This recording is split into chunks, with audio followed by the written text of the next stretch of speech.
நம்ம சேனல்ல love movies சொல்லலாம்னு இருக்கேன். அதுக்கு எல்லாரும் சப்போர்ட் பண்ணுங்க. சனம் தேரே கசம் ஒரு ஹிந்தி படம் நிறைய பேருக்கு தெரிஞ்சிருக்க வாய்ப்பு இருக்கு. ஆனா தமிழ் டப்பிங்ல இல்ல. காதல மட்டுமே மையமா வச்ச ஒரு படம். இன்னைக்கு அதை பத்தி தான் சொல்ல வந்திருக்கேன். படத்தோட ஒன்லைன்: அப்பாவுடைய ட்ரெடிஷனலை ஃபாலோ பண்ற ஒரு பொண்ணு. ஆனா மத்தவங்க கண்களுக்கு அவ பட்டிக்காடு மாதிரி தெரியறா. அதனால அவளுக்கு வந்த வரன் எல்லாமே தட்டி போகுது. தங்கச்சி லவ் பண்ணி அவ கல்யாணம் பண்றதுக்கு ரெடியா இருக்கா. ஆனா அவளுடைய அக்கா அவளுக்கு இடைஞ்சலா இருக்கா. அந்த நேரத்துல தங்கச்சிக்கு இடைஞ்சலா இருக்க கூடாதுன்னு அவ ஒரு வேலை செய்ய போய் அது அவளுடைய பேரையே ஃபுல்லா மாத்தி 13 வயசுலயே கொலை செஞ்ச கொலகாரன்னு பேர் எடுத்த அந்த ஹீரோவையும் அவளையும் சேர்த்து வச்சு அங்க இருக்கிற எல்லாரும் பேசி கடைசியில அவளுடைய அப்பா அவளை வீட்டை விட்டு துரத்தி விடுறாரு. வேற வழி இல்லாம ஹீரோ அவளை கூட்டிட்டு போய் பாதுகாப்பாக வச்சிருக்கான். ஆனா அவள் மனசுக்குள்ள இருந்த ஒரே ஒரு ஏக்கம் தனக்கு கல்யாணம் ஆகலன்னு சொல்லி. ஆனா ஹீரோ அவளை உருகி உருகி காதலிச்சிட்டு இருக்கான். ஆனா அவளுக்கு அது தெரியல. கடைசியா வேற ஒரு பையனை கல்யாணம் பண்ணிக்கலாம்னு போகும்போது அவன் விட்டுட்டு போறான். ஏன் விட்டுட்டு போனான்னு தெரியாம அவ உடஞ்சு போன நேரத்துலதான் நம்ம ஹீரோவுடைய காதல் அவளுக்கு புரிய வருது. அந்த நேரத்துல அவன் தான் உலகம்னு நினைச்சிட்டு இருக்கிற நேரத்துல திடீர்னு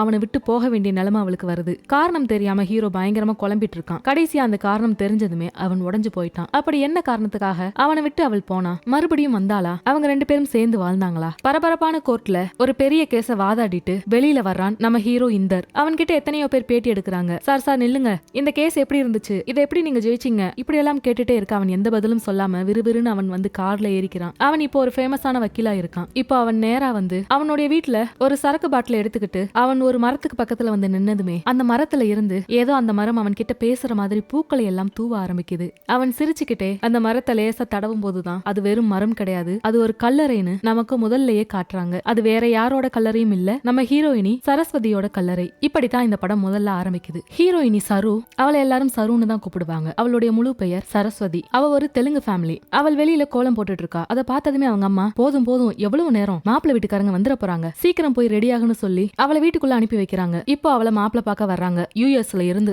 யூஎஸ் மாப்பிள்ள. அப்ப அவங்க அம்மா கேக்குறாங்க, என்னங்க அவங்க வெளிநாட்டுல இருந்து வர்றாங்க, அதுக்கு தகுந்த மாதிரி நம்ம சாப்பாடு எல்லாமே ஆர்டர் பண்ணிடலாமான்னு கேட்கும்போது அதுக்கு அவங்களுடைய கணவர் சொல்றாரு, நான் செத்ததுக்கு அப்புறம் அந்த மாதிரி பண்ணு, நான் இருக்கிற வரைக்கும் நம்மளுடைய பாரம்பரியப்படிதான் எல்லாமே நடக்கணும், வாழை இலையில தான் சமைச்சு போடணும், வீட்லயே சமைச்சிரு. இந்த அளவுக்கு அவரு பாரம்பரியத்தை ஃபாலோ பண்ற ஒரு ஆளு. இப்போ அவருக்கு ஒரு போன் வருது. அந்த போன்ல சொல்றாங்க இந்த கல்யாணம் வேணாம்னு சொல்லி. எதுக்காக இந்த கல்யாணம் வேணாம்னு சொல்லி அவர் கேட்கும் போதுதான் அந்த பையனுடைய அம்மா நிறைய போட்டோ பார்த்தாங்க, அதுல ஒரு பொண்ணு செலக்ட் பண்ணிக்கிறாங்களாம், உங்க பொண்ணு வேணாம்னு சொல்லிட்டாங்கன்னு சொன்னதுமே அவர் பயங்கரமா கோவப்பட்டு, என் பொண்ணுக்கு என்ன குறைச்சலு, என் பொண்ணு எவ்வளவு அழகா இருக்கா தெரியுமா, பாரம்பரியத்தை கடைபிடிக்கிற ஒரு பொண்ணுன்னு, எனக்கு இந்த சம்பந்தம் வேணாம்னு அவரே அந்த போனை கட் பண்ணிட்டு இப்போ திரும்பி பார்க்கும்போது சரு அழகா மேக்கப் பண்ணி வந்து நின்றுப்பா, ஒரு சுடிதார போட்டுக்கிட்டு. ஆனா அவ ஒரு கண்ணாடி போட்டுக்கிட்டு பொட்டு வச்சு விபூதி வச்சுக்கிட்டு தலைமுடிய நல்லா பின்னி ஷாலை பின் குத்தி போடுற ஒரு பொண்ணு. அதனாலேயே எல்லாருக்குமே அவளை பிடிக்காம போயிடுச்சு. அவளுடைய குணம் எதுவுமே அவங்க யாருக்குமே தேவையில்ல. சரு நீ கிளம்பு, நம்ம கிளம்பலாம்னு சொல்லி தான் பொண்ணு கிட்ட அவர் பேசிக்கிட்டு அங்கிருந்து கிளம்பும் போது ஹீரோ அதே அபார்ட்மெண்ட்ல தான் தங்கி இருக்காரு. சரஸ்வதியோட வீட்டுக்கு கீழே. அவன் எப்ப பார்த்தாலும் எக்ஸசைஸ் பண்றது, குடிக்கிறது, இதை தவிர அவன் பெருசா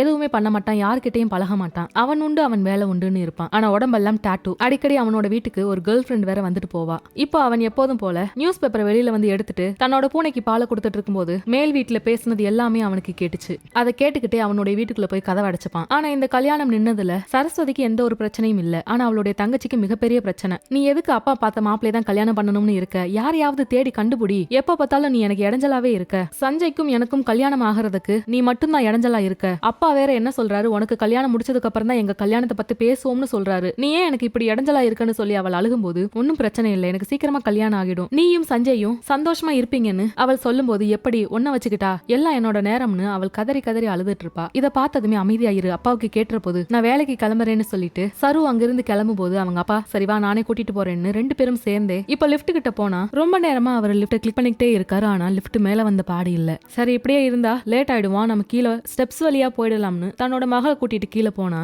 அங்க இந்தரும் அவளுடைய கேர்ள் ஃப்ரெண்டு ரூபியும் சேர்ந்து ரொமான்ஸ் பண்றேன்ற பேர்ல லிப்ட் ஓபன் பண்ணி வச்சுக்கிட்டு அதுக்கு வெளியே நின்னு கொஞ்சி கொல்லாவிட்டு இருந்தாங்க. அதை பார்த்ததுமே இங்க என்ன நடக்குது, அக்கம் பக்கத்துல வீடு இல்லையா, நீ என்ன இப்படி சட்டை இல்லாம நிக்கிற, நீ என்ன இவ்வளவு கேவலமா ட்ரெஸ் பண்ணிருக்க, இப்படி இருக்கிற ஆட்களுக்கு எதுக்குதான் இங்க வீடு கொடுக்குறாங்கன்னு தெரியலன்னு அவர் பயங்கரமா சத்தம் போட்டுக்கிட்டு லிப்டுக்குள்ள போக இப்போதான் முறையா சருவ இந்தர் பாக்குறான். அவங்க வீட்டுல பேசிட்டு இருக்கிறது எல்லாமே அவனுக்கு நல்லாவே கேட்கும். ஆனா முறையா அவ ஸ்டெப்ஸ்ல இருந்து வேக வேகமா கீழே இறங்கி ஓடி வரும்போது அவனுக்குள்ள ஏதோ ஒரு ஃபீலிங் வரும். ஆனா பக்கத்திலே கேர்ள் ஃப்ரெண்ட் இருக்கா. அவ பார்த்தும் பார்க்காதது போல வேக வேகமா லிப்ட்ல ஏறினதுமே அவங்க அப்பா பயங்கர கோபமா பேசிட்டே இருப்பாரு. ஆனா அவங்க ரெண்டு பேரும் அதை பெருசா எடுத்துக்கவே மாட்டாங்க. இந்தர் மட்டும் அவளை ஓரக்கண்ணால பாத்துட்டே இருப்பான். அவங்க ரெண்டு பேரும் கீழே போனதுக்கு அப்புறம் அவர் பயங்கர கோபமா ரோட்ல நடந்து போய்கிட்டு இருக்கும்போது செக்ரட்டரி, அந்த அபார்ட்மெண்டோட தலைவர் எல்லாரும் எங்கேயோ போயிட்டு வந்துட்டு இருப்பாங்க. இருப்பாங்க. அவங்கள பார்த்ததுமே அவர் பயங்கரமா சத்தம் போடுவாரு. என்ன நினைச்சிட்டு இருக்கீங்க? அந்த பையனை எதுக்கு இங்க வச்சிருக்கீங்க? அவன் என்னென்ன பண்ணிட்டு இருக்கான்னு தெரியுமா? இதனால இந்த சொசைட்டிக்கு எவ்வளவு அவமானம்னு தெரியுமா? அவங்களோட ட்ரெஸ், அவங்க பண்ற காரியம் ரொம்ப கேவலமா இருக்கு. முதல்ல அந்த பையனை அங்கிருந்து துரத்துங்கன்னு சொல்ல,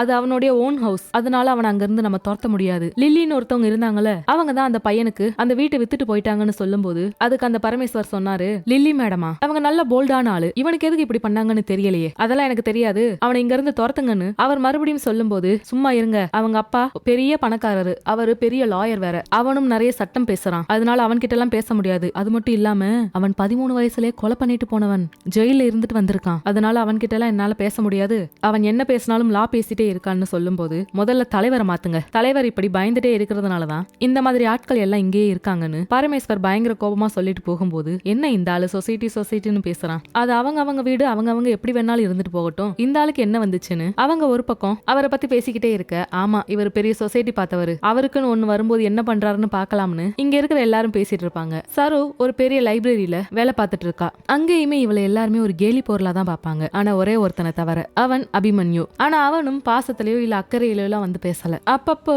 அவனுக்கு தேவையான வேலையை வாங்குறதுக்காக தான் அவகிட்ட அடிக்கடி வந்து பேசுவான். ரொம்ப கெஞ்சி கேட்டா அவளும் மாட்டேன்னு சொல்ல மாட்டான். அது மாதிரிதான் இந்த தடவை, சரி எனக்கு ஒரு ஹெல்ப் பண்றீங்களா, முடியாதுன்னு மட்டும் சொல்லிடாதீங்க, என்னோட ஓனருடைய வைஃப் ஒரு பார்ட்டி அரேஞ்ச் பண்ணிருக்காங்க, அது சேரிட்டிக்காக, அந்த குழந்தைங்களுக்கு ஒரு பியர் காஸ்டியூம் போட்ட ஒரு ஆளை தான் வர வைக்கலாம்னு இருந்தேன், ஆனா அவருக்கு உடம்பு சரியில்லைன்னு சொல்லி அவரால் வர முடியாதுன்னு சொல்லிட்டாரு. எனக்கு வேற வழி தெரியல, யாருக்கிட்ட கேக்குறதுன்னு தெரியல, காஸ்டியூம் ரெடியா இருக்கு, நீங்க வந்து அதை போட்டுக்கிட்டு பியர் டான்ஸ் ஆடி காட்டுறீங்களா, குழந்தைங்களுக்காகத்தான், இப்படி பண்ணா என்னோட வேலைக்கு கொஞ்சம் பாதுகாப்பா இருக்கும், என்னை நம்பி ஒரு பொறுப்பு ஒப்படைச்சிருக்காங்க, அதை நான் ஒழுங்கா பண்ணலனா என் பேர் கெட்டு போயிடும், ப்ளீஸ் எனக்காக பண்ணுங்களேன்னு சொல்லி அவன் கெஞ்ச ஆரம்பிச்சதுமே முதல்ல முடியாதுன்ற மாதிரி பார்த்தவ அவன் கெஞ்ச அவள் சரின்னு ஒத்துக்கிட்டா. அதனால அவன் தலையில தடவி கொடுத்துட்டு அங்கிருந்து போயிட்டான். அவள் மனசுக்குள்ளேயும் நிறைய ஏக்கங்கள். அத வந்து இப்போ ஒரு பாட்டாவே வந்துட்டு இருக்கும். ஏன்னா அபிமன்யு அவளுடைய கிரஷ். இப்போ அந்த காஸ்டியூமை போட்டுக்கிட்டு அந்த பிள்ளைங்க முன்னாடி வந்து பயங்கரமா டான்ஸ் ஆடிட்டு கிளம்பும் போதுதான் அபிமன்யு கூட வேலை பார்க்கிற மத்த பொண்ணுங்க எல்லாரும் அவளை பார்த்து, அபிமன்யு உனக்கு என்ன கொடுத்தான், ஹக் பண்ணானா கிஸ் பண்ணானா இந்த வேலை வாங்குறதுக்கு, உனக்கெல்லாம் ஹேண்ட் ஷேக் கொடுத்தாலே போதுமே, நீ அப்படியே விழுந்துருவேன்னு அவளை ரொம்ப கொச்சையா பேச,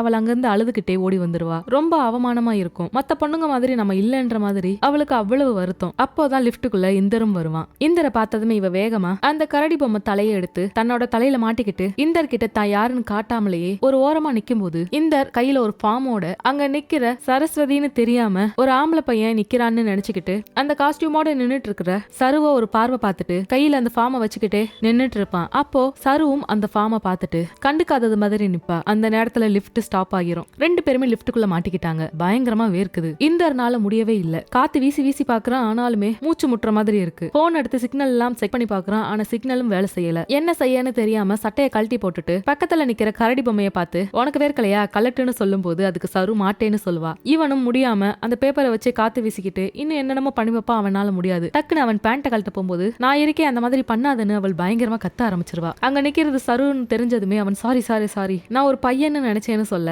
இட்ஸ் ஓகே, உனக்கு என்ன வேர்க்கலையா, நீ இதே காஸ்டியூமோட நிக்கிறேன்னு சொல்லும் போது, நான் ரொம்ப நேரமா கலட்ட ட்ரை பண்றேன் முடியலன்னு சொல்லி அவள் ட்ரை பண்ணி பார்க்கும்போது, நான் வேணா ஹெல்ப் பண்றேன்னு சொல்லி அவனே கலட்டி விடுவான். கரெக்டா அந்த நேரத்துல லிஃப்ட் ஓபன் ஆகிரும். கரண்ட் வந்து லிஃப்ட் ஓபன் ஆனதுமே அவள் கடகடன்னு அங்கிருந்து ஓடுனதுமே அந்த தலையை விட்டுட்டு போக அதை அவன் கையில எடுத்துக்கிட்டு இப்ப நேராக சரஸ்வதி தேடி வருவான். அங்க சரஸ்வதி காஸ்டியூம் அந்த லைப்ரரியோட புக்குக்கு நடுவுல கழட்டிட்டு பயங்கரமான வேர்வையோட நின்னுட்டு இருக்கும்போது, இந்த தலையை நீ விட்டுட்டு வந்துட்ட இப்படி சொல்லி அவன் அதை கொடுப்பான். தேங்க்ஸ்னு சொல்லி அதை வாங்கி வைக்க, எனக்கு ஒரு ஹெல்ப் பண்றியா, எனக்கு ஒரு புக்கை ரெஃபர் பண்ண முடியுமான்னு சொல்லி கேட்க, என்ன மாதிரி புக் வேணும்னு அவள் கேட்கும்போது, இல்ல ஒரு 13 வயசு பையன் 8 வருஷமா ஜெயில இருந்து வந்தா அவனுக்கு என்ன தேவையோ அந்த மாதிரி ஒரு புக்கு கிடைக்குமான்னு சொல்லி கேட்பான். அவளும் போய் ஒரு புக் எடுத்துட்டு வந்து கொடுக்க, அவன் தேங்க்ஸ் சொல்ற மாதிரி முகத்தை அப்படி காட்டிட்டு அங்கிருந்து அவகிட்ட ஏதோ ஒன்னு பேச வந்துட்டு அப்படியே போயிருவான். அவன் அடிக்கடி லைப்ரரிக்கு வருவான். அவள் கிட்ட புக்கை ரிட்டர்ன் பண்றதுக்காக அந்த ரிட்டர்ன் பண்ற புக்ல ஒரு புக் மார்க் வைக்கணும். அதுல அவன் ஏதோ எழுதி அவள் கிட்ட நீட்டுவான். ஆனா அவள் அதை பார்க்காமலேயே திருப்பி அதை மார்க் மட்டும் பண்ணிட்டு அந்த புக்கை கொண்டு போய் சப்மிட் பண்ணிடுவா. இப்படியே அந்த நாட்கள் நகர ஆரம்பிச்சது. இதுக்கு இடையில இந்தருடைய கேர்ள் ஃப்ரெண்ட் ஒரு பக்கம் சண்டை போட்டுட்டு அந்த லிப்டுக்குள்ள பயங்கரமா சத்தம் போட்டுக்கிட்டே உள்ள வருவா. அதே லிப்டுக்குள்ளதான் பரமேஸ்வரனும் சரஸ்வதியும் நின்னுட்டு இருப்பாங்க. அவங்க தலையை கீழே குனிஞ்சுக்க, இவள் உன்ன மாதிரி ஒரு ஆள் கிட்ட யாராவது இருக்க முடியுமா, இனிமேல் நான் வரவே மாட்டேன், மூஞ்சில முழிக்காதன்னு சொல்லிட்டு கத்திக்கிட்டே அந்த லிப்ட்ல ஏறி அங்கிருந்து போயிடுவா. இதுக்கு இடையில சரஸ்வதியோட தங்கச்சி காவேரி ஒரு பக்கம் அவளை பயங்கரமா பிரஷர் பண்ணிக்கிட்டே இருப்பா. நீ இப்படி பொட்டு வச்சுக்கிட்டு பின்னி போட்டுக்கிட்டு சுடிதார போட்டு பின் குத்திட்டு போனா உன்னை யார் நிமிந்து பாப்பா, நீயா ஒரு ஆளை கண்டுபிடிக்கணும், அப்படி இல்லன்னா உன்னோட வெளி தோற்றத்தை மாத்தணும், அதையாவது பண்ணு ப்ளீஸ்னு சொல்லி அவள் அக்கா மேல இருக்கிற கோபத்தை எல்லாம் பேசிட்டு இருக்கும்போது, சரி நம்ம தான் நம்மளுடைய தங்கச்சிக்கு எதிரியா இருக்கோம், நம்மளாலதான் அவளுக்கு கல்யாணம் ஆகாம இருக்கு அவள் சொல்ற மாதிரி ஒரு ஸ்டைலிஷ பார்த்து நம்ம மேக்கப் பண்ணிக்கிட்டா என்னன்னு சொல்லி அவள் நினைச்சிட்டு இருக்கும் போதுதான் அங்க ஒரு மேகசின் இருக்கும். அந்த மேகசின்ல இருக்கிறது ஒரு டாப்பஸ்ட் ரூபி மல்கோத்ரான்னு ஒரு ஸ்டைலிஸ்ட். அது வேற யாரும் இல்ல, இந்தருடைய லவ்வர். அதை பார்த்ததுமே அவள் வேக வேகமா அந்த நம்பருக்கு கான்டாக்ட் பண்ணும்போது 3 மாசம் வெயிட் பண்ணணும், ப்ரீ புக்கிங் எடுத்தாதான் அவங்க வருவாங்கன்னு சொல்ல 3 மாசம்லாம் இல்ல, எனக்கு அவ்வளவு டைம் இல்ல, கொஞ்சம் முன்னாடியே பண்ண முடியுமான்னு சொல்லி கேக். அப்படி சீக்கிரமா வேணும்னா நீங்க ரெக்கமெண்டேஷனோட வாங்க, அப்படின்னா உங்களுக்கு வேலை நடக்கும்னு அங்க இருந்து போனை கட் பண்ணிடுவாங்க. இப்போ ரூபியை வந்து இந்தருக்கு நல்லா தெரியும், அவனுடைய கேர்ள் ஃபிரெண்ட் தான். அதனால இப்போ அவன்கிட்ட ஹெல்ப் கேட்கலாம்னு சொல்லி அவள் முடிவு பண்ணிடுவா. ஆனா சருவுடைய அப்பாவுக்கு அவனை பார்த்தாலே பிடிக்காது. அதனால அவன்கிட்ட எப்படி ஹெல்ப் கேட்கணும்னு தெரியாம இருக்கும்போது மாடியில இருந்து வாட்ச் பண்ணிக்கிட்டே இருப்பா. அவன் வர்றது போறது எல்லாத்தையுமே. அவன் சாதாரணமா எப்போதும் போல ஒரு பால் பாக்கெட் எடுத்துக்கிட்டு தன்னோட பூனையை தூக்கிக்கிட்டு அவன் உண்டு அவன் வேலை உண்டுன்னு தான் இருப்பான். இதெல்லாம் பார்த்ததுமே அவளுக்கு வந்து அவன் ஒன்னும் கெட்டவன் எல்லாம் இல்ல அப்படிங்கிற ஒரு நம்பிக்கையும் இருக்கும். இப்படி இருக்கிற நேரத்துலதான் ஒரு டின்னர் நைட்ல அவங்க அப்பா பேசிட்டு இருப்பாரு. காவேரியுடைய லவ்வர் இருக்கார்ல, அவருடைய ஃப்ரெண்டு ஒருத்தர் வராராம். அவரும் நம்மளுடைய ஆட்கள் தான். அவரு டென்மார்க்ல வேலை பாக்குறாராம். நம்ம சருவ பொண்ணு பார்க்க வரலாம்னு பேசியிருக்காங்க. இது எல்லாமே சஞ்சய் தான் ரெடி பண்ணாரு. காவேரி சொல்லிதான் இதெல்லாம் நடக்குது. அதனால சரு அந்த மாப்பிள்ள கிட்ட என்னன்னு பார்த்து பேசு. அவர் இன்னைக்கு வீட்டுக்கு வராரு. ஆனா நாங்க திருப்பதிக்கு கிளம்பிட்டோம், வர்றதுக்கு 2 நாள் ஆகும். எங்கனால வீட்டுல இருக்க முடியாது, அதனால நீங்களே பாத்துக்கங்கன்னு அவர் சொல்ல அவளுக்கு கொஞ்சம் சங்கடம். ஆனாலுமே தன்னோட தங்கச்சி வாழ்க்கை அங்க இருக்கே அதை நினைச்சுக்கிட்டே சரிங்கப்பான்னு சொல்லிடுவா. இப்ப அவங்க 2 பேருமே திருப்பதிக்கு கிளம்ப வீட்டுல அக்காவும் தங்கச்சியும் மட்டும்தான் இருக்காங்க. அவங்க சொன்னது போலவே சஞ்சய் அவனுடைய ஃப்ரெண்ட பொண்ணு பாக்குறதுக்காக கூட்டிட்டு வந்ததும் காஃபியா டீயான்னு காவேரி ரொம்ப ஜாலியா கேட்டுட்டு அவளுடைய அக்காவை வச்சு கொண்டு வந்து கொடுப்பா. அவளும் பேச என்னென்னமோ ட்ரை பண்ணுவா. ஆனா இவங்க அளவுக்கு ஜாலியா அவளால பேச முடியல. ஒரு வார்த்தை கூட பேசாம அமைதியாகவே உட்கார்ந்துருப்பா. கொஞ்ச நேரம் கழிச்சு சஞ்சயும் அந்த வந்த மாப்பிள்ளையும் கிளம்ப, ஏய் இந்த போனு குடுக்கற மாதிரி மாப்பிள்ளை கிட்ட இன்னும் ஒரு 4 வார்த்தை பேசிட்டு வான்னு சொல்லி தங்கச்சி அங்க அனுப்பி வச்சதுமே அவள் ரொம்ப தயக்கத்தோடு கீழே போக, ஆனா கீழே நின்னு பயங்கரமாக அந்த மாப்பிள்ளக்காரன் திட்டிட்டு இருப்பான். ஏண்டா நீ மட்டும் ரொம்ப ஸ்டைலான காவேரிண்டு ஒரு பொண்ணு அழகா பார்த்து வச்சிருக்க, மாடர்னா இருக்கா, ஆனா எனக்கு மட்டும் விபூதி பூசின ஆண்டிய போய் காட்டிட்டு இருக்க, நீ என் ஃப்ரெண்டா இல்ல துரோகியாடா? இப்படி எல்லாம் சொல்லும் போது இங்க பாரு, அவளுக்கு எக்கச்சக்கமான வரன் வந்திருக்கு, ஒண்ணு கூட அவளுக்கு அமையவே இல்ல. அவளுக்கு கல்யாணம் பண்ணாதான் எங்க 2 பேருடைய கல்யாணம் நடக்கும்னு சொல்லி அவங்க வீட்டுல பேசிட்டு இருக்காங்க. அதனாலதான் வேற வழி இல்லாம கூட்டிட்டு வந்தேன்னு தன்னோட ஃப்ரெண்டு கிட்ட தன்னோட கஷ்டத்தை எல்லாம் அவன் சொல்லும் போது இது எல்லாம் ஓரத்துல நின்னு சரு கேட்டுட்டே அழுதுட்டு இருப்பா. அவ கேக்குறதுக்கு பின்னாடி இந்தர் நின்னு அவங்க பேசுறதையும் அவ கஷ்டப்படுறதையும் பார்த்து அவனும் சங்கடத்தோட அங்க நிக்க அவள் மனசு உடைஞ்சு பயங்கரமா அழுதுபடியே இப்ப திரும்பி பார்க்க இந்தர் கையில சில பொருட்களோட அங்க நின்னுட்டு இருப்பான். இங்க பேசின எல்லாத்தையும் கேட்டுக்கிட்டு அவளுக்கு இன்னும் அசிங்கமா போயிடும். அப்ப அவள் அந்த லிப்ட்ல ஏறினதுமே அவனும் வந்து ஏறி நிப்பான். அவனுக்கு என்னன்னு அவள் கிட்ட பேசணும்னு தோணுது, அழுகாதன்னு சொல்லணும்னு அந்த உணர்வுகள் எல்லாம் சொல்லுது. ஆனாலுமே அவனால எதுவும் பேச முடியல. இது வரைக்கும் அவகிட்ட பேசினதே இல்ல. லைப்ரரியில மட்டும்தான் ஃபார்மலா பேசியிருக்கான். அதனால கொஞ்சம் யோசனையோடயே அவன் அங்க இருந்து போனதுமே அவள் நேரா வந்து தங்கச்சி கிட்ட, உன்னை யாரு சஞ்சய் கிட்ட சொல்ல சொன்னா எனக்கு இத்தனை மாப்பிள்ள பாத்துருக்குன்னு, உன்னை யாராவது லிஸ்ட் எடுத்து கொடுக்க சொன்னாங்களான்னு கோபமா கேட்கணும்னு தான் வருவா. ஆனா அங்க பார்த்தா தன்னோட தங்கச்சி அழுதுட்டு இருப்பா. உன்னாலதான் அவன் சீக்கிரமாக அமெரிக்கா போறான், நீ வந்தாவா வரலன்னா விடு, நீ உன் வீட்டுல இருந்துக்குன்னு அவன் என்ன பார்த்து சொல்லிட்டான், நான் என்ன பண்றதுன்னு எனக்கு தெரியல, யாரையாவது இழுத்துட்டு ஓடு, உன்னாலதான் இந்த வீட்டுல எனக்கு கல்யாணம் ஆகாம இருக்கு, நீ ஓடலன்னா என்ன நான் ஓடுறேன்னு சொல்லி அவ எல்லா ட்ரெஸ்ஸையும் பேக் பண்ண ஆரம்பிச்சிடுவா. அதை பார்த்ததுமே வேணாம் வேணாம், நான் எப்படியாவது கல்யாணம் பண்ணிட்டு போயிடுறேன், நான் உனக்கு சத்தியம் பண்றேன், நான் உனக்கு எப்போதுமே இடைஞ்சலா இருக்க மாட்டேன், புரிஞ்சுக்கோ ப்ளீஸ், இந்த மாதிரி நீ பண்ணேன்னா அப்பா மனசு உடஞ்சிரும், அவருக்கு ஏற்கனவே உடம்பு சரியில்லைன்னு உனக்கு தெரியாதா, இந்த 1 மாசத்துல உனக்கு ஒரு நல்ல முடிவு கிடைக்கும், பிராமிஸா நம்பு என்ன. இப்படி சொல்லும் போது அவள் அழுதுகிட்டே நீ தான் எனக்கு ரொம்ப இடைஞ்சலா இருக்குன்னு பயங்கரமா கதறி அழுகும்போது தன்னோட தங்கச்சியை சமாதானப்படுத்தி தூங்க வச்சுட்டு அவளும் கொஞ்ச நேரம் தூங்குவா. அந்த நேரத்துல திடீர்னு முழிச்சு பார்த்தா தங்கச்சி பக்கத்துல இல்ல. என்னன்னு பார்த்தா அவள் போன்ல சஞ்சய் ப்ளீஸ் சஞ்சய் என்ன விட்டுறாத சஞ்சய்னு பயங்கரமா கதறி அழுதுட்டு இருப்பா. அதை பார்த்த சாரு அவள் அழுகிறதையெல்லாம் பார்த்ததுமே அவளுக்கு மனசு உடைஞ்சு போயிடும். அந்த நேரத்துல நீ ஏன் என்ன பார்த்துட்டே இருக்க, அந்த பக்கம் போயேன்னு சொல்லி தன்னோட அக்காவை அவள் விரட்டி தான் விடுவா, அவளுடைய மனசு புரியாம. அதுக்கப்புறம் தான் ஒரு முடிவு எடுத்துருவா. அப்பாவும் இல்ல, இப்போ இந்தர் கிட்ட போய் ஹெல்ப் கேட்கறத தவிர நம்மளுக்கு வேற வழி இல்ல, இந்தர் கிட்ட தான் போகணும்னு சொல்லிட்டு தன்னோட தங்கச்சி கொஞ்ச நேரத்துல தூங்குனதுக்கு அப்புறம் யாருக்குமே தெரியாம அவள் வேக வேகமா இந்தரை பாக்குறதுக்கு போவா. காலையில விடியற் காலம் இருக்கும், ஒரு 4 மணி. அந்த மாதிரி நேரத்துல இந்தருடைய ரூம் கதவை தட்டினதுமே அவன் கதவை திறந்ததும் வேக வேகமா உள்ள வந்து நின்னுட்டு கதவை அடைச்சிருவா. ஐம் சாரி இந்த நேரத்துல நான் வந்திருக்கேன்னு, உங்ககிட்ட கொஞ்சம் பேசணும், லைப்ரரியில இத்தனை நாளா நான் பார்த்தேன், நீங்க வரவே இல்லை, அதனாலதான் உங்களை வீடு தேடி வந்து பார்க்கணும்னு முடிவு பண்ணேன், யாருக்கும் தெரியக்கூடாது, முக்கியமா எங்க அப்பாவுக்கு தெரியக்கூடாதுன்னு சொல்ல, சரி வந்த விஷயத்த சொல்லு, நான் எக்ஸசைஸ் பண்ணி முடிக்கணும், நீ பேசிட்டே இருன்னு சொல்லிட்டு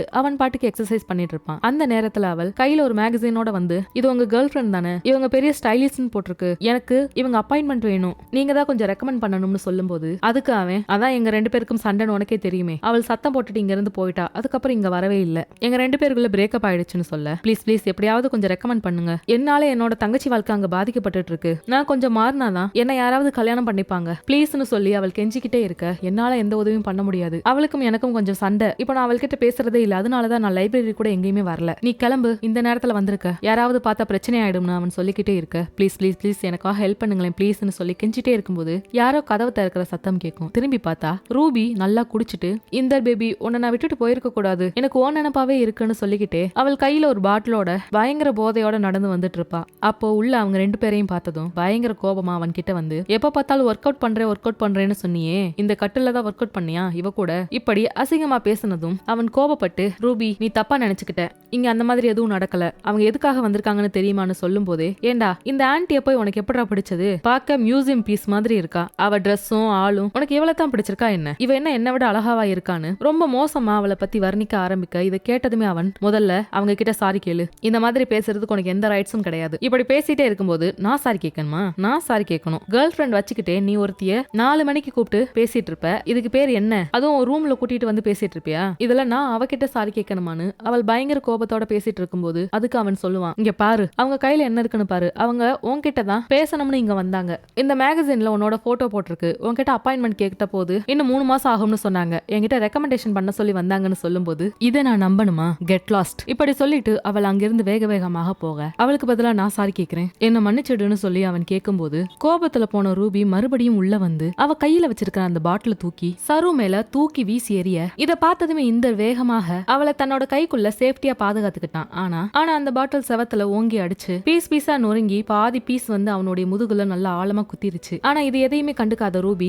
அசால்ட்டா அங்கிருந்து போக, பயத்தோட உச்சியில சரு அவனுடைய கைக்குள்ள இருக்கும்போது அப்படியே அவனுடைய கையை வச்சு பின்பக்கமா இருக்கிற அந்த கண்ணாடி தூளை எடுத்து கீழே தூக்கி போட்டான். பயங்கரமான ரத்தம். இதை பார்த்ததுமே ஐயோ என்னாலதான் இந்த மாதிரி ஆயிடுச்சு, உன் கேர்ள் ஃப்ரெண்ட் கிட்ட நான் பேசுறேன், நான் இப்படி வந்திருக்க கூடாது, இந்த நேரத்துல வந்ததுனாலதானே இந்த மாதிரி பிரச்சனை ஆயிடுச்சுன்னு சொல்லி அவள் பயங்கரமா அழுகும்போது, அதெல்லாம் நான் பாத்துக்கிறேன், இது ஒண்ணு எனக்கு புதுசு கிடையாது, நான் பாத்துக்கிறேன், நீ வீட்டுக்கு போன்னு சொன்னான். அதுக்கு அவள் இல்ல பரவாயில்ல, என்ன ஆனாலும் பரவாயில்ல, வா முதல்ல நம்ம ஹாஸ்பிட்டல் போலாம்னு சொல்லி அவள் கூப்பிட, அதுக்கு அவன் நான் பாத்துக்கிறேன்னு சொன்னேன்ல, நீ கிளம்புன்னு சொல்லி ஒரு டவலை வச்சு அவனுடைய முதுக பிடிச்சுக்கிட்டே அங்கிருந்து நடக்க, அவ பின்னாடியே நான் பாத்துக்கிறேன் வா ஹாஸ்பிட்டல் போகலாம், இப்படியே விட்டா வேற ஏதாவது பிரச்சனை வந்துரும்னு பின்னாடியே ஓடுவா. இது எல்லாத்துக்கும் நான் தான் காரணம், நான் தான் இது எல்லாத்துக்குமே பொறுப்பு, நான் உன் கூடவே இருந்து எல்லாம் பாத்துக்கிறேன்னு அவள் பின்னாடியே ஓடி வரும்போது அதுக்கு இந்தர் வேணாம்னு சொல்லி தடுத்துக்கிட்டே இருப்பான். இப்படியே 2 பேரும் நடந்து மெடிக்கல் ஷாப்க்கு போய் அவன் ட்ரெஸ்ஸிங் பண்ற பொருள் எல்லாமே வாங்கிட்டு இருக்கும்போது இவங்க 2 பேரும் வெளியே போறத வாட்ச்மேன் பார்த்து செக்ரட்டரிக்கு கால் பண்ணி விஷயத்த சொல்லிடுவான். இந்த மாதிரி அந்த பொண்ணும் பையனும் தனியா இந்த நேரத்துல போறாங்கன்னு சொல்லி. அதே நேரத்துல மெடிக்கல் ஷாப்ல நின்னு அவன் பொருளை வாங்கிட்டு இருக்கும்போது, இங்கேயே வந்த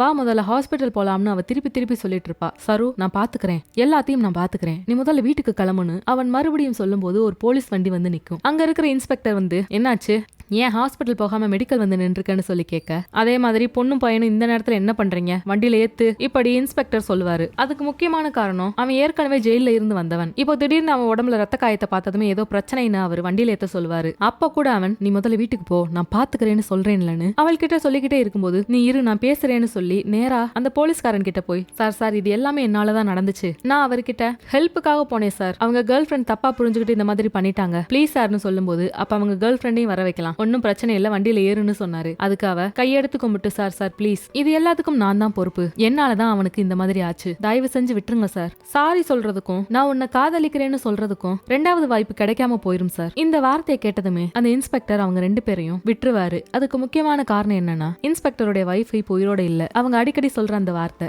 அதே வார்த்தையை அந்த பொண்ணு சொன்னதுமே அவர் அவங்க 2 பேரை விட்டுருவாரு. சரி வண்டியில இருங்க, ஹாஸ்பிட்டல்ல கொண்டு போய் பார்த்துட்டு உங்க வீட்டுல கொண்டு போய் இறக்கி விட சொல்றேன்னு சொல்லி அவர் அவங்க 2 பேரையுமே ஹாஸ்பிட்டல் கூட்டிட்டு போயிட்டு அவங்க அபார்ட்மெண்ட்ல வந்து இறக்கும்போது கரெக்டா வாட்ச்மேன் மறுபடியும் போன் பண்ணி, சார் ஏதோ பிரச்சனை போல அந்த பையனும் பொண்ணும் போலீஸ் வண்டியில இருந்து இறங்கி வர்றாங்க சார்னு அவன் பார்த்ததை வச்சு மட்டுமே எல்லா விஷயங்களையும் அவங்களாக உருவாக்க, இது தெரியாம 2 பேருமே அவனுடைய வீட்டுக்குள்ள போயிடுவாங்க. அந்த நேரத்துல சரஸ்வதியோட அப்பாவும் அம்மாவும் திருப்பதி போயிட்டு இப்ப ரிட்டர்ன் ஆயிடுவாங்க. 2 நாள் கழிச்சு வர்றேன்னு சொன்னவங்க ஒரே நாள்ல திருப்பி ரிட்டர்ன் வந்துருவாங்க. இப்ப அபார்ட்மெண்ட்டுக்கு வெளியே முக்கியமானவங்க மட்டும் ஒரு 5-6 பேர் நின்னுக்கிட்டு, பரமேஸ்வர் சார் நீங்களே வந்துட்டீங்களா, உங்களை தான் பாக்கணும்னு இருந்தோம், உங்க பொண்ணு என்ன வேலை பார்த்திருக்குன்னு தெரியுமா அப்படின்னு அவங்க பார்த்த விஷயத்தை எல்லாம் சொல்லும் போது, வாய மூடுங்க, என் சரஸ்வதி அப்படி கிடையாது, நீங்க வேற யாராவது பார்த்துட்டு என் பொண்ணுன்னு நினைச்சிட்டு இருக்கீங்கன்னு சொல்லும் போது, அதுக்கு முன்னாடி வாட்ச்மேன் ஒரு பக்கம் அவங்க 2 பேரும் அந்த ரூமுக்கு தான் போயிருக்காங்களான்றதுக்காக அதை செக் பண்ணணும்னு உள்ள வந்து எட்டி பார்த்துட்டு போவாரு. அவங்க 2 பேரும் ஒரே ரூம்ல தான் இருப்பாங்க. இதை பார்த்ததுமே, சார் நான் கண்ணால பார்த்துட்டு வந்துட்டேன், வாங்க உங்களை கூட்டிட்டு போறேன்னு சொல்லி இப்ப அந்த ரூமுக்கு கூட்டிட்டு போக, அந்த நேரத்துல இன்ஜெக்ஷன் போட்டது மருந்து போட்டது இதெல்லாமே அவனுக்கு ஒரு மாதிரி தூக்கத்தை அதிகப்படுத்தும். அதனால அவன் போனதுமே டக்குன்னு பெட்ல படுத்துருவான். அவன் மருந்து எல்லாத்தையுமே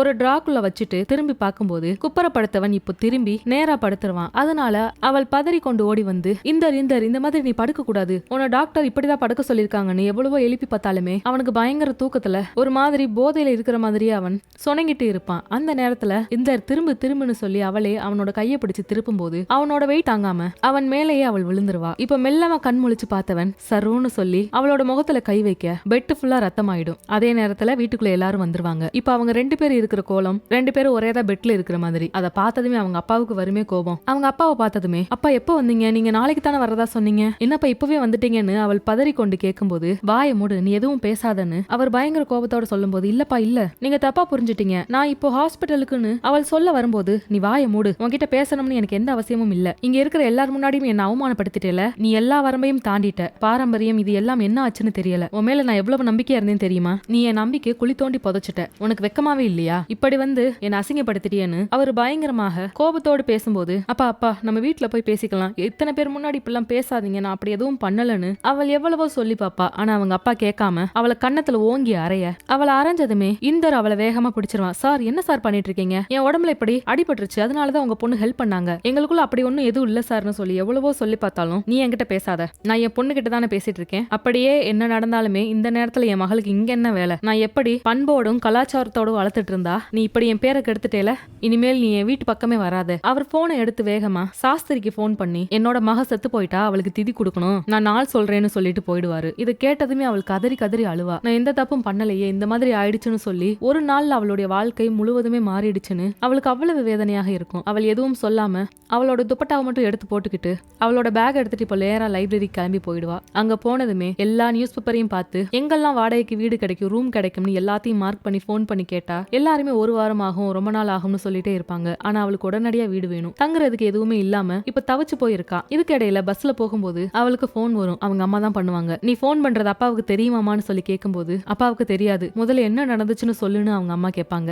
என்ன நடந்துச்சு சொல்லுன்னு சொன்னதுமே அவள் பயங்கரமா கதறி அழுவா. இந்த விஷயத்த அப்பா கேட்டிருந்தா நல்லா இருந்திருக்குமேன்னு சொல்லி. அப்பதான் நடந்த எல்லா விஷயத்தையும் சொல்ல, இதை நான் அப்பா கிட்ட பேசி எப்படியாவது சமாளிக்கிறேன்னு சொல்லும் போது, இல்லம்மா விடுமா, காவேரிக்கு கல்யாணம் ஆகட்டும், கல்யாணம் ஆனதுக்கு அப்புறம் இந்த விஷயத்த பத்தி பேசுங்க, இப்போ நீங்க பேசுனீங்கன்னா காவேரியுடைய கல்யாணத்துல ஏதாவது பிரச்சனை வந்துடும், முதல்ல அவளை செட்டில் பண்ணுங்க, அதுக்கடுத்து இந்த விஷயத்த பத்தி பேசிக்கலாம்னு தன்னோட அம்மா கிட்ட அவள் எல்லாத்தையுமே சொன்னதுமே, அதுக்காக இப்படி உன்னைய நான் வீட்டை விட்டு வெளியில அனுப்பிட்டு நான் எப்படி இருக்க முடியும்னு அவங்க பயங்கரமா அழுவாங்க. பரவாயில்லம்மா நான் பாத்துக்கிறேன், எனக்கு எதுவும் தெரியாதுன்னு சொல்றாங்கல்ல, நானும் கத்துக்கிறேம்மான்னு சொல்லிட்டு அவள் போனை கட் பண்ணிடுவா. அப்பாவுக்கு தெரியாம எனக்கு எப்போதுமே போன் பண்ணாதன்னு சொல்லிட்டு. இதுக்கு இடையில அவள் நிறைய பேருக்கு போன் பண்ணி வீட பத்தி எல்லாம் கேட்க யாருமே இல்லன்னு சொன்னதும் என்ன செய்யன்னு தெரியாம அங்க உட்காந்து தனிமையில அழுதுட்டு இருக்கும்போது அப்போதான் இந்தர் மறுபடியும் அவளை பாக்குறதுக்கு வருவான், கையில ஒரு சாவியோட. அவ ஒரு பக்கம் புலம்பிட்டு இருப்பா, நான் போறதுக்கு இடமே இல்லாம போயிடுச்சுன்னு சொல்லி. அப்போ அந்த சாவிய அவளோட கையில கொடுத்ததுமே அந்த நேரத்துல அபிமன்யு வருவான். அவங்க 2 பேரும் உட்கார்ந்து இருக்கிறத பாக்க சரு இப்படி கூப்பிட்டதுமே அவளோட பக்கத்துல இருக்கிற எல்லாருமே அவங்க 2 பேரும் டேட்டிங்ல இருக்காங்க போல, டிஸ்டர்ப் பண்ணாதன்னு சொல்லிட்டு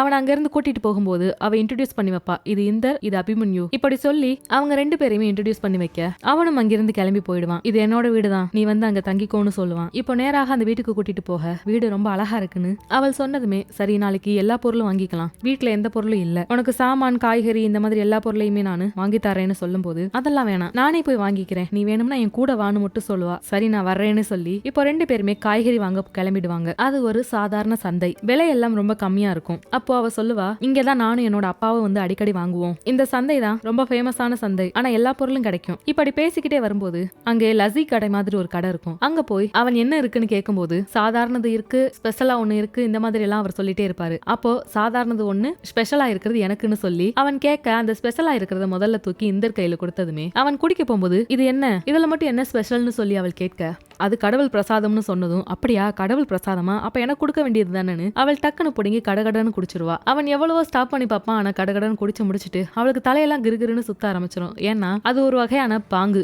அதாவது போதை. இந்த ஃபெஸ்டிவல் டைம்ல நார்த் சைட்ல அதிகமா புழங்குற ஒரு விஷயம் தான். அதை குடிச்சிட்டு அவள் போதையில அவள் மனசுக்குள்ள என்னென்ன இருக்கோ எல்லாத்தையுமே சொல்லி பாட்டாவே படிக்க ஆரம்பிச்சிருவா. அதுக்கு ஆறுதல் சொல்ற மாதிரி இந்தரும் அவள் கூடவே இருப்பான். அங்க நிறைய செல்ஃபி எடுக்க ஆரம்பிச்சிருவான் அவ கூட சேர்த்து. இப்போ அவளை நேரா வீட்டுல விட்டுட்டு மறுநாள் போய் பார்க்கும்போது, இப்போ இப்போ நீ ஓகேவான்னு சொல்லி கேட்க அவள் பயங்கரமா தலைவலிக்குதுன்னு ஹாட் வாட்டர் பேக்கை தூக்கி தலையில வச்சு காட்டுவா. சரி வா நம்ம போகலாம்னு சொல்லி ஒரு மெடிக்கல் ஷாப்க்கு கூட்டிட்டு போகலாம்னு அவளை கூட்டிட்டு போகும்போது நேத்து நான் குடிச்சது பாங்கு தானே, நான் என்னென்னலாம் உளர்னேன்னு சொல்லி கேட்க அதுக்கு அவன் நீ சின்ன பிள்ளையா மாறிட்டேன்னு மட்டும் சொல்லிட்டு விட்டுருவான். சரி நீ இங்க இரு, நான் போய் பீர் வாங்கிட்டு வரேன்னு சொல்லி அவன் அங்கிருந்து கிளம்பும் போது அந்த நேரத்துல ஒருத்தர் வேக வேகமா ஏதோ ஃபைல் எல்லாம் எடுத்துட்டு போயிட்டு இருப்பாரு. அவரோட பாக்கெட்ல இருந்து வாலெட் கீழே விழுந்துரும். அதை எடுக்கலாம்னு போவா. அந்த நேரத்துல ஒரு பிச்சைக்காரன் அந்த வாலெட்டை கையில எடுக்க இதை பார்த்ததுமே அவள் இதை குடு, அந்த சார் கிட்ட கொடுக்கணும், இது உன்னோடது இல்லன்னு புடுங்கும் போது இல்ல இது என்னோடதுன்னு அவன் சண்டை போட்டுட்டு இருப்பான். அந்த நேரத்துல இந்தர் வர இந்தர் இதை பாரு, இது அவரோடது, இதை இவன் எடுத்துட்டான்னு சொன்னதுமே இந்தர் அந்த பிச்சைக்காரன் கிட்ட இருந்து டக்குன்னு அந்த வாலெட்டை புடுங்கி அதை திறந்து பார்த்தா அதுக்குள்ள இருக்கிற போட்டோவை பார்த்ததுமே அதை தூக்கி கீழே போட்டுட்டு அவன் விறுவிறுன்னு நடக்க ஆரம்பிச்சிருவான். இந்தர் என்னாச்சு உனக்கு, இதை அவர்கிட்ட கொடுக்கணும்னு அதை கையில எடுத்துக்கிட்டே அவன் பின்னாடியே ஓடி வரும்போது இதெல்லாம் கொடுக்க வேணாம், அதாவது செத்தா செத்து தொலையட்டும், இது எதுக்கு அந்த ஆள் கிட்ட கொடுக்கணும்னு நீ வெயிட் பண்ணிட்டு இருக்க, தூக்கி போடுன்னு அவன் சொல்ல இல்ல இந்தர் இது அவருடைய பணம்னு அவள் எவ்வளவோ சொல்ல பாப்பா. ஆனா இது தேவையில்லாத ஒண்ணு, நான் தான் சொல்றேன்ல தூக்கி போடுன்னு சொல்லி தூக்கி போடுன்னு அவன் சொல்ல இல்ல இந்தர் நான் இது அவர்கிட்ட கொடுக்க போறேன்னு சொல்லி அவள் வேகமா ஓடி போய் அவரோட கையில கொண்டு போய் கொடுத்துருவா. சார் இது உங்களுடைய வாலெட், கீழே விழுந்துருச்சு, ஒரு பிச்சைக்காரன் இதை எடுத்துட்டான், நல்லவேளை இந்தர் தான் இதை வாங்கி கொடுத்தான்னு சொல்லி திரும்பி இந்தர் இங்க பாருன்னு சொல்லிக்கிட்டே இருக்க அவன் கோபத்துல பயங்கரமா வேக வேகமா நடப்பான். இந்தரை பார்த்ததுமே அவரும் கொஞ்சம் அதிர்ச்சி ஆயிடுவாரு. இந்தருக்கும் இந்த பொண்ணுக்கும் என்ன சம்பந்தம்னு அவர் ஒரு மாதிரி பார்க்க இந்தர் இந்தர்னு சொல்லி அவள் பின்னாடியே வேக வேகமா ஓடுவா. அப்போ அவன் அவளை புடிச்சு கீழே தள்ளி விட்டு கெட் லாஸ்ட்னு சொல்லிட்டு போயிடுவான். இப்படி சொன்னதுமே அவள் அங்கேயே விழுந்து அழுக ஆரம்பிச்சிடுவா. ஏன் இவன் திடீர்னு இப்படி நடந்துக்கிறான்னு தெரியாம அந்த வாலெட்டை வாங்கினவரும் ஓடி வந்து என்னமாச்சு உனக்கு அடிப்படலையேன்னு சொல்லி கைப்பிடிச்சு தூக்கி விடுவாரு. பரவாயில்ல சார்னு சொல்ல உன் வீடு எங்க இருக்குன்னு சொல்ல நான் கொண்டு போய் இறக்கி விடுறேன்னு சொல்லும் போது பரவாயில்ல சார் நான் பாத்துக்கிறேன்னு அவள் பயங்கரமா அழுக ஆரம்பிச்சிடுவா. அந்த வாலெட்டை வாங்கினவரும் போயிடுவாரு. அவன் நேரா வீட்டுக்கு போய் பயங்கரமா குடிப்பான். ரொம்ப நேரம் குடிச்சு குடிச்சு கடைசியில் எக்ஸசைஸ் பண்ண ஆரம்பிச்சிடுவான். அவன் எந்த அளவுக்கு டிப்ரெஷன் ஆகுறானோ அந்த அளவுக்கு அவன் குடிப்பான், அந்த அளவுக்கு அவன் எக்ஸசைஸ் பண்ணுவான். ரொம்ப நேரம் ஆயிடும். நைட்டுக்கு மேல ஆனதுக்கு அப்புறம் இப்ப அவளுக்கு போன் பண்ணி பார்த்தா ரீச் ஆகாது. நேரா வீட்டுக்கு போய் பார்ப்பான், லைப்ரரிக்கு போய் பார்ப்பான், எங்கேயுமே அவள் இருக்க மாட்டா. அவன் ரொம்ப பதட்டத்துல ஒருவேளை அவளுடைய வீட்டிற்கு போயிருப்பாளோ இப்படி எல்லாம் யோசிச்சுக்கிட்டே நிக்கும் போது அப்போதான் அந்த பிளாட்ல இருக்கிற வாட்ச்மேன் சொல்லுவாரு அந்த பொண்ணு அங்க உட்கார்ந்து அழுதுட்டு இருந்துச்சுன்னு சொல்ல எங்கன்னு அவன் விசாரிப்பான். அப்போதான் காலையில அவன் எங்க தள்ளி விட்டானோ அதே பகுதியில தான் உட்கார்ந்து அழுதுட்டு இருக்கான்ற விஷயம் தெரியும். இப்படி இவங்க பேசுறத அந்த பக்கமா நின்னுட்டு இருக்க பரமேஸ்வரும் கேட்டுருவாரு. தன்னோட பொண்ணு நடு ரோட்ல அழுதுட்டு இருக்கான்னு தெரிஞ்சதுமே அவர் மனசு உடைஞ்சு போயிடும். இவனும் ஒரு டாக்ஸி எடுத்துட்டு நேரா அவளை போய் பார்க்க ஐம் சாரின்னு சொல்லி அவள் கிட்ட கெஞ்சும் போது எப்படி நீ சாரி மட்டும் சொல்ற, எனக்குன்னு சுயமரியாதை கிடையாதா, என்ன நடு ரோட்ல அப்படி தள்ளிட்டு போறியே, நீதான்னு நான் நம்பி வந்திருக்கேன், என்ன போய் இந்த மாதிரி நீ பண்ணலாமான்னு சொல்லி அவள் அழுக ஐம் சாரி நான் சொல்ல முடியாத சிச்சுவேஷன்ல இருக்கேன், ஐம் சாரின்னு சொல்லும் போது நீதான் என்ன தொலைஞ்சு போன்னு சொல்லிட்டேல, அதுக்கப்புறம் எதுக்கு நீ கொடுத்த வீட்டுக்கு நான் போகணும், உன்கிட்ட நான் பேசணும்னு சொல்லி அவள் அழுதுகிட்டு எனக்குன்னு சுயமரியாதை இல்லாம போயிடுச்சுல. இப்படி அழுக அதுக்கு அவன் சொல்வான் நான் ஒரு மிருகம், அதனாலதான் இந்த மாதிரி நான் பண்ணிட்டேன், என்ன மன்னிச்சுடு, உன்கிட்ட நான் மன்னிப்பு கேட்கிறேன்னு சொல்லி அவள் கைய பிடிச்சு பேச அப்ப அவளும் மனசு தாங்காம அவனை இருக்கமா கட்டி பிடிச்சு அங்கேயே அழுதுருவா. ஆனா அதே நேரத்துல இன்னொரு டாக்ஸியில தன்னோட பொண்ணை தேடி பரமேஸ்வர் அங்க வந்து நிப்பாரு. அவங்க ரெண்டு பேரும் கட்டி பிடிச்சு நிக்கிறத பார்த்ததுமே அவர் பயங்கர கோபத்தோட அங்கிருந்து வேகமா டாக்ஸியில வீட்டுக்கு போயிடுவாரு. இப்ப இவனும் வா சரு நம்ம போகலாம்னு சொல்லி அவன் டாக்ஸில ஏத்திக்கிட்டு கூட்டிட்டு போகும்போது நான் ஏன் அப்படி பண்ணேன்னு தெரியுமா, அந்த வாலெட் யாரோடையது தெரியுமான்னு சொல்லி கேட்க தெரியும் அது உன்னோட அப்பா, ஒரு புத்தகத்துல உன்னோட போட்டோவும் அவரோட போட்டோவும் பார்த்திருக்கேன், அவரு ஒரு பெரிய லாயர் ராஜேந்திர லால் பரிகார், அவர் தானே, அவரோட பையன் தானே நீ, எனக்கு நல்லா தெரியும், நீ அவரை வெறுக்கிறன்னு தெரியும், ஆனா அதுக்கான காரணம் எனக்கு தெரியாது.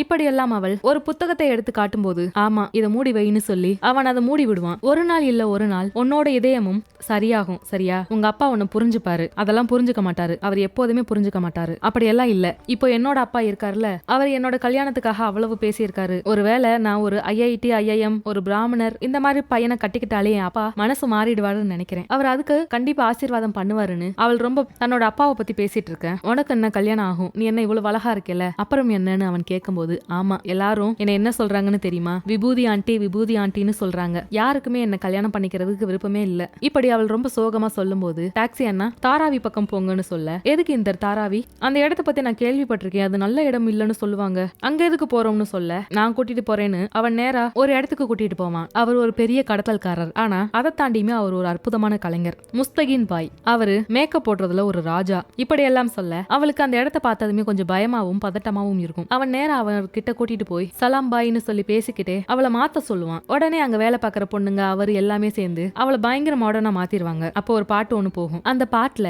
அவள் தெரியாம கீழே விழுந்ததுமே இந்தர் வேகமா ஓடி வந்து அவளுக்கு என்ன ஆச்சுன்னு அவ காலை பிடிச்சு அக்கறையா பார்க்கும்போது அப்ப அவ மனசுக்குள்ள ஓடுற ஒரு விஷயம், நீ இல்லாம என்னால நிம்மதியா இருக்க முடியாது, நீ இல்லாம என்னால வாழவே முடியாதுன்ற அளவுக்கு அவள் மனசு இந்தரை பத்தி சொல்ல ஆரம்பிக்கும். ஆனா வாய் விட்டு இல்ல மனசுக்குள்ள மட்டும். இப்போ இருக்கிற ட்ரெண்டுக்கு தகுந்த மாதிரி அவளை பயங்கரமா மாத்த கண்ணாடியில பார்த்ததுமே அவளே மயங்கிடுவா. அப்போ இந்தர் உனக்கு இந்த மேக்கப் பிடிச்சிருக்கா, நான் அழகா இருக்கேனான்னு கேட்கும்போது எனக்கு நீ பழைய மாதிரி இருக்கும்போதுதான் ரொம்ப அழகா தெரிஞ்சேன்னு அவன் சொல்லுவான். உனக்கு எப்போதுமே இதே விளையாட்டு தான், சரி வா நம்ம போகலாம்னு பேசிக்கிட்டே அவங்க கிளம்புவாங்க. அந்த நேரத்துல இந்தர் சொல்லுவான், உங்க அப்பா முன்னாடி இந்த மாதிரி போய் நில்லு, உங்க அப்பா உன்னை மன்னிச்சு ஏத்துப்பாருன்னு சொல்ல, இல்ல எங்க அப்பாவுக்கு ஐஐடி பிராமணர் அந்த மாதிரி பையனை கல்யாணம் பண்ணிட்டு போனாலே அவர் ஆசீர்வாதம் பண்ணி ஏத்துப்பாருன்னு சொல்லும் போது, அதெல்லாம் ஒரு பக்கம் இருக்கட்டும், இப்ப நீ போய் இந்த கெட்டப்ல போய் நில்லு, அவர் கண்டிப்பா உன்னை ஏத்துப்பாரு, இப்படி என்னென்னமோ சொல்லி அனுப்பி வைக்க ரெண்டு பேரும் இப்போ அவங்க அப்பா வீட்டுக்கு போய் அவங்க அப்பா கிட்ட பேசலாம்னு பாக்க, ஆனா உள்ள ஒரு மிகப்பெரிய பூஜை நடந்துட்டு இருக்கும். வெளியே பயங்கர புகையோட என்னன்னு போய் பார்த்தா அவளுக்கு அங்க திதி கொடுத்துட்டு இருப்பாங்க. ஏன்னா முத நாள் ராத்திரி அவங்க ரெண்டு பேரும் கட்டி பிடிச்சிட்டு இருந்தாங்களே, இனி நம்ம பொண்ணு நம்ம பேச்ச கேட்க மாட்டா அடங்க மாட்டான்னு நினைச்சு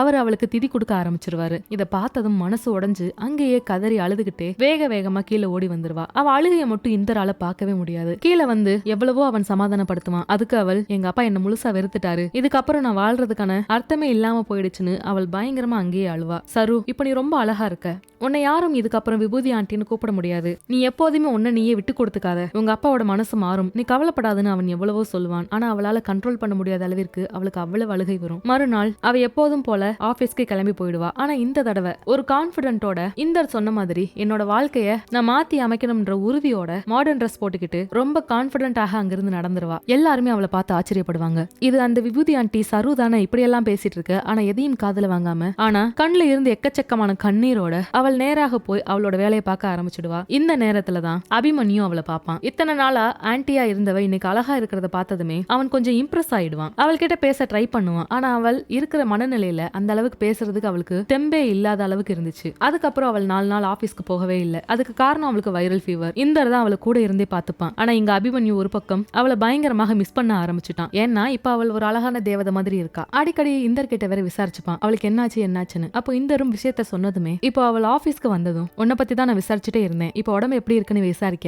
இப்போ நான் நல்லா இருக்கேன், எதுக்காக விசாரிச்சீங்கன்னு சொல்லி கேட்கும்போது, இல்ல நம்ம காஃபி ஏதாவது சாப்பிடலாமா இப்படி தாங்கிக்கிட்டே கேட்பான். சரின்னு சொல்லி அவன் கூட கிளம்பும் போது, சரு நான் ரொம்ப நாளா சொல்லணும்னே இருந்தேன், இப்போ நீ வராததுக்கு அப்புறம் நான் உன்னை ரொம்ப மிஸ் பண்ணேன். நான் இத்தனை நாள் சொல்லாததுக்கு முக்கியமான காரணம் ஒரு நல்ல ஜாப்ல இருந்து ப்ரமோட் ஆகணும்ன்றதுக்காகத்தான். இப்போ எனக்கு வெளிநாட்டுல வேலை கிடைச்சிருக்கு, இப்போ சொன்னாதான் கரெக்டா இருக்கும்னு நினைக்கிறேன், நான் உன்னை கல்யாணம் பண்ணிக்கலாமா? இப்படி கேட்டதுமே அவள் அதிர்ச்சியாகி இந்த வார்த்தையை யாராவது நம்ம கிட்ட கேட்க மாட்டாங்களான்னு இவ்வளவு நாளா ஏங்கிட்டு இருந்தவளுக்கு திடீர்னு இப்படி ஒரு வார்த்தையை சொன்னதுமே அவன் மேல இருந்த ஈர்ப்பு எல்லாமே முன்னாடி இருந்தது, இப்ப கொஞ்சம் கூட இல்ல. ஆனா இப்படி ஒரு வார்த்தை கேட்டதும் என்ன செய்யன்னு தெரியல. ஆனா அவள் மனசுக்குள்ள இருக்கிற இன்னொரு விஷயம் என்னன்னா, இந்தர் மேல இருக்கிற ஃபீலிங்.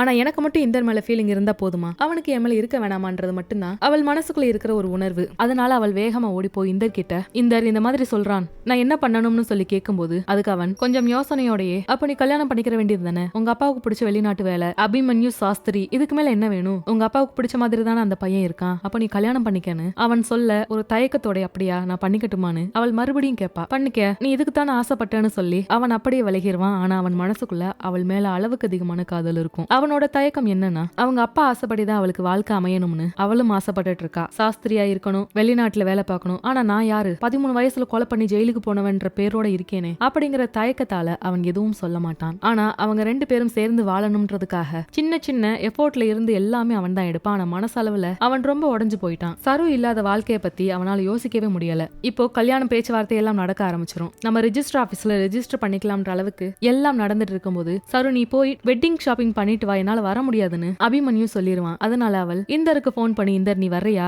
வெட்டிங் ஷாப்பிங் பண்ணணும், என்னை பத்தி உனக்கு தெரியும், நான் ஒரு பட்டிக்காட்டுத்தனமா ஏதாவது எடுத்துருவேன், ஆனா நீ இருந்தேன்னா எனக்கு கொஞ்சம் ஹெல்ப்ஃபுல்லா இருக்கும், இல்லனா என் மானமே போயிடும்னு அவள் சொல்லும் போது அவன் அங்க வந்து எல்லா வேலையும் பார்ப்பான். ஆனா மனசுக்குள்ள அவ்வளவு வேதனையோட, அவன் மனசை பொறுத்த வரைக்குமே அவள் சந்தோஷமா இருந்தா போதும். இப்போ அவளுக்கு அவன் ஷாப்பிங் பண்ணிட்டு இருக்கும் போது இப்போ அவள் இன்னொரு விஷயத்த பாப்பா. அதே கடையில ஒரு பெரிய ஸ்டேஜ் மேல ஏறி அவளோட தங்கச்சியும் கல்யாண ஷாப்பிங் பண்ணிட்டு இருப்பா. இப்போ அவளுக்கு கல்யாணம் நடக்க போகுது. தன்னோட அப்பா அம்மா முன்னாடி அந்த ட்ரெஸ்ஸை போட்டு காட்டிக்கிட்டு எப்படி இருக்குன்னு செலக்ட் பண்ணிட்டு இருப்பா. இதை பார்த்ததுமே இதே வாழ்க்கை நம்மளுக்கு இல்லாம போயிடுச்சுன்னு அவள் அங்கேயே அழுதுட்டு வெளியில ஓடும்போது இதை பார்த்து இந்தருக்கு இன்னும் மனசு உடைஞ்சு போயிடும். நீ எதுக்காகவுமே அழுக கூடாதுன்றது மட்டும்தான் அவனுடைய 100% எண்ணமாகவே இருந்துச்சு. இப்போ கல்யாணம் நடக்க போகுது. ரெஜிஸ்டர் ஆபீஸ்க்கு அவள் இந்தர் கூட தான் கிளம்பி வந்தா. சாட்சி கையெழுத்து போட 4-5 பேர் அங்க வந்து உட்கார்ந்துருக்காங்க. ஆனா மாப்பிள்ள மட்டும் வரவே இல்ல. ரொம்ப சந்தோஷத்தோட பல கனவோட நம்மளுக்கும் கல்யாணம் ஆக போகுது, நம்ம அப்பாவுக்கு பிடிச்ச மாதிரியான ஒரு மாப்பிள்ளன்னு ரொம்ப ஒரு ஆசையில இருந்தவளுக்கு அங்க நடந்தது மிகப்பெரிய ஏமாற்றம். நேரம் போய்கிட்டே இருக்கு. ஆனா மாப்பிள்ளக்காரன் வரவே இல்ல. அவன் வராததுக்கு காரணம் என்னன்னு தெரியல. இந்தர் ஒரு பக்கம் போன் பண்ணி பாக்குறான். போன் சுவிட்ச் ஆஃப்னு வருது. அப்போ சரு ஒரு பக்கம் கேக்குறா, என்னாச்சு இன்னும் அபிமன்யுவை காண, கால் பண்ணி பாத்தியான்னு சொல்லி கேட்க, டிராபிக்ல இருக்காங்க போல, அதனால போன் எடுக்க முடியலன்னு நினைக்கிறேன்னு அவன் என்னென்னமோ சமாளிப்பான். கொஞ்ச நேரம் கழிச்சு அங்க இருக்கிற ரிஜிஸ்டர் கூப்பிட்டு, எனக்கு என்ன வேற வேலை இல்லையா, எவ்வளவு எவ்வளவு நேரம் வெயிட் பண்ண முடியும், முதல்ல மாப்பிள்ளை அரேஞ்ச் பண்ணுங்க, அப்புறம் பாத்துக்கலாம், முதல்ல கிளம்புங்கன்னு சொன்னதுமே சுத்தி இருக்கிற எல்லாருமே சிரிக்க ஆரம்பிச்சிடுவாங்க. அவங்க எல்லாருமே கிளம்ப இத்தனை அவமானங்களை தாங்கினதுக்கு அப்புறம் அவளால இருக்க முடியாம அங்கிருந்து வேக வேகமா ஓடி போயிருவா. அவ வந்த கார்லயே ஏறி இப்ப நேரா அபிமன்யு வீட்டுக்கு போக இத பார்த்த இந்தர் ஒரு பக்கம் அவள் பின்னாடியே ஓடி வருவான். அவனும் ஒரு டாக்ஸியை பிடிச்சு அங்க ஃபாலோ பண்ணிட்டு வந்தா நேரா அபிமன்யு வீட்டு கதவை தான் டம்மு டம்முன்னு தட்டிட்டு இருப்பா. எல்லாரும் ரிஜிஸ்டர் ஆபீஸ்ல வெயிட் பண்ண சொல்லிட்டு நீ என்ன இப்ப இங்க பண்ணிட்டு இருக்க, வா முதல்ல ரிஜிஸ்டர் ஆபீஸ்க்கு நம்ம கல்யாணம் பண்ணிக்கலாம்னு சொல்லி கூப்பிடும் போது இல்ல என் அப்பா அம்மாவுக்கு விருப்பம் இல்லைன்னு சொன்னதும் அப்ப அவங்களை கேட்டுதான் என்ன ப்ரப்போஸ் பண்ணியா, அவங்களை கேட்டுதான் எனக்கு வாக்கு கொடுத்தியா, நீ என்ன இப்படி எல்லாம் பண்ற, இப்படி எல்லாம் சொல்லி அவள் அழுதுகிட்டே கேட்கும் போது அதுக்கு அபிமன்யோட அப்பா நாங்க எல்லாரும் இருக்கோம், இது என்ன கல்யாணமா இல்ல வேற எதுவுமா, எடுத்த எடுப்புல எல்லாத்தையும் பண்றதுக்கு ஒரு வரைமுறை இல்லையா, உன்னை பத்தி கேள்விப்பட்டோம், நீ இப்போவே அப்பா அம்மா கூட இல்ல, இதுக்கப்புறம் நீ எப்படி உன்னை நம்பி நாங்க வீட்டுக்குள்ள சேர்க்க முடியும், இப்படி எல்லாம் அவர் பேசினதுமே அவளுக்கு பயங்கர கோபம் வந்துரும். அவள் அங்கிருந்து கதவை அடைச்சிட்டு அழுதுகிட்டே திரும்பும் போது அங்க இந்தர் வந்து நிப்பான். இந்தரை பார்த்து இந்தர் அவன் அடி, இந்தர் அவன் அடி, அவன் அடி, அவன் அடின்னு சொல்லி அவள் பயங்கரமா அழுது அழுது பாப்பா. ஆனா அவன் அடிக்கவே மாட்டான். எதுக்கு நீ அவனை அடிக்க மாட்டேன்ற, ஏன் நீ அவனை அடிக்கல, இப்படி அவள் கேட்கும்போது அவனுக்கு ஒரு செகண்ட் சான்ஸ் கொடுக்க வேணாமா, நான் அடிச்சு அதனால ஒரு வாழ்க்கை ஏதாவது ஆயிடுச்சுன்னா செகண்ட் சான்ஸ் எல்லாத்துக்கும் கொடுக்க முடியாது, அதுக்கு தகுதி அவன் இல்லவே இல்ல, தயவு செஞ்சு அவனுக்கு செகண்ட் சான்ஸ் எல்லாம் கொடுக்கணும்னு நினைக்காத, என்னால முடியவே முடியாது, நான் இப்படி அவமானப்பட்டு வந்து நிக்கிறேனே, இதெல்லாம் ஒரு வாழ்க்கையான சொல்லி அவள் அங்கேயே பயங்கரமா அழுவா. யாருக்குமே என்ன பிடிக்காம போயிடுச்சுல, அவர் என்ன சொன்னார்னு தெரியுமா, நான் உயிரோடு இருக்கும்போதே என் அப்பா திதி பண்ணதை கேள்விப்பட்டு வந்து சொல்றாரு, என் அப்பாவால கொல்லப்பட்ட ஒரு பொண்ணு நானு, இப்படி அவ அழுதுகிட்டே தன்னோட மேக்கப் ட்ரெஸ் எல்லாத்தையும் கலட்டி தூக்கி வீசி எறிய அதை பார்த்ததுமே அவனுக்கு மனசு உடைஞ்சு போச்சு. அவளோட சந்தோஷம் தான் முக்கியம்னு சொல்லிட்டு அவள் கிட்ட தன்னோட உணர்வுகளை சொல்லாம விலகி நின்னது எவ்வளவு பெரிய தப்புன்ற மாதிரி அவன் நினைச்சுக்கிட்டே அவள் ஆடைகளை எடுத்து போர்த்தி அவள் அங்கிருந்து கூட்டிட்டு போனா. கார்ல அவளால் உட்காரவே முடியல, என்னென்னமோ அவன் மனசுக்குள்ள ஓடுது, கை கால் எல்லாம் நடுங்குது, எவ்வளவு பெரிய ஏமாற்றம், இது எப்படி என்னால தாங்கிக்க முடியும்னு அவள் வருத்தப்பட இந்த பக்கம் அவனுக்கு அவளுடைய நிலைய நினைச்சு தாங்கிக்க முடியாத வேதனையில உட்கார்ந்து இருந்தான். அவளுக்கு எப்படி நான் சமாதானம் சொல்ல போறேன்னு, இப்ப எங்க போக போறோம்னு தெரியல. அப்போதான் சரு ஒரு ரெசார்ட் பேரை சொல்லி அங்க போக சொன்னான். அதை கேட்டதுமே இந்த கேட்டான் எதுக்காக அங்க போறோம்னு சொல்லி. அதுக்கு பரவாயில்ல வான்னு சொல்லி அவன் அங்க இருந்து கூட்டிட்டு போய் உள்ள சாவிய வாங்க, ஹனிமூன் கப்பிள்ஸ் தானேன்னு சொல்லி சாவியை கொடுத்ததுமே இந்தர் வேகமா அவனோட கையை பிடிச்சி இழுத்துட்டு வந்து என்ன பண்ணிட்டு இருக்க, நீ பண்றது சரின்னு நினைக்கிறியான்னு அவள் கிட்ட கேட்கும்போது என்ன இந்தர் இதுக்கு மேல என்ன ஆகணும், 2 நாள் பேக்கேஜ், காசு வேஸ்டா போயிரும்ல, நீ வா இப்படி சொல்லி அவள் அந்த ரூமுக்கு போக அவனும் பின்னாடியே போனான். உள்ள என்னென்னமோ டெக்கரேஷன் பண்ணி வச்சிருந்தாங்க, எல்லாத்தையும் தூக்கி வீசி எரிஞ்சா. அப்போ அவ பாத்ரூம்ல இருக்கிற பாத் டப்ல ரோசா பூவெல்லாம் போட்டு அழகா டெக்கரேஷன் பண்ணி வச்சிருக்க, அதை எல்லாத்தையுமே கலைச்சு எரிஞ்சா. அந்த நேரத்துல இந்தர் அவள் பக்கத்துல போய் போதும் வான்னு சொல்லி அவன் கூப்பிடும் போது நான் யாரையெல்லாம் நம்பினேனோ அவங்க எல்லாருமே என்ன கைவிட்டுட்டாங்க, நீ மட்டும்தான் நான் அழகா இருந்தாலும் சரி அழகா இல்லாட்டியும் சரி என் கூடவே இருக்கு, இப்படி நினைச்சுக்கிட்டே அவள் அழுகும் போது அவள் ஆறுதல் படுத்துறதுக்காக அவன் முகத்தோடு முகம் வைக்க டக்குன்னு அவள் அந்த ஆறுதலை இன்னும் அடுத்த இடத்துக்கு கொண்டு போயிட்டா. அவ கிஸ் பண்ணதுமே அவன் அதை தடுத்து வேகமா எந்திரிக்கும் போது அவனோட கால்களை இறுக்கி பிடிச்சு அவள் விடவே இல்ல. சரு இதுக்காக நாளைக்கு நீ வருத்தப்படுவ, என்ன நீ வெறுக்க கூட தயாரா இருப்ப, வேணாம்னு அவன் சொல்லும் போது அவ ப்ளீஸ் ப்ளீஸ் ப்ளீஸ்ன்னு சொல்லி அழுதுகிட்டே இருப்பா. அவளுக்கு இப்போ தேவை பிசிக்கலாவும் மென்டலாவும் ஒரு மிகப்பெரிய சப்போர்ட் தேவைப்படுது. ஆனா இந்தருக்கு என்ன தயக்கம்னா இந்த மாதிரி நேரத்துல நம்மளுடைய காதலை அவகிட்ட வெளிப்படுத்துறது எப்போ வாய்ப்பு கிடைக்குமோ அப்போ உள்ள புகுந்த மாதிரி ஆயிடும்ன்ற சங்கடம் ஒரு பக்கம் இருந்துச்சு. அதனாலேயே அவன் கொஞ்சம் தயக்கத்தோடு நிக்கும் போது அவன் நிலைமையை பார்த்துட்டு பரவாயில்லைன்னு சொல்லி அவளை அங்கிருந்து தூக்கிட்டு வந்து கட்டில படுக்க வைப்பான். ஆனா அவள் மறுபடியும் அவன் சட்டையை பிடிச்சு இழுத்து என்னை விட்டு போயிடாதுன்னு சொன்னதுமே 2 பேரும் அங்கேயே ஒண்ணு சேர்ந்துருவாங்க. அவன் நல்லா தூங்கிக்கிட்டே லேச கண்ணை திறந்து பார்க்கும்போது அவள் தூங்காம அவனையே பார்த்துட்டு இருப்பா. கொஞ்ச நேரம் கழிச்சு பக்கத்துல படுத்திருந்தவளை காணோம்னு வேகமா எழுந்திருக்க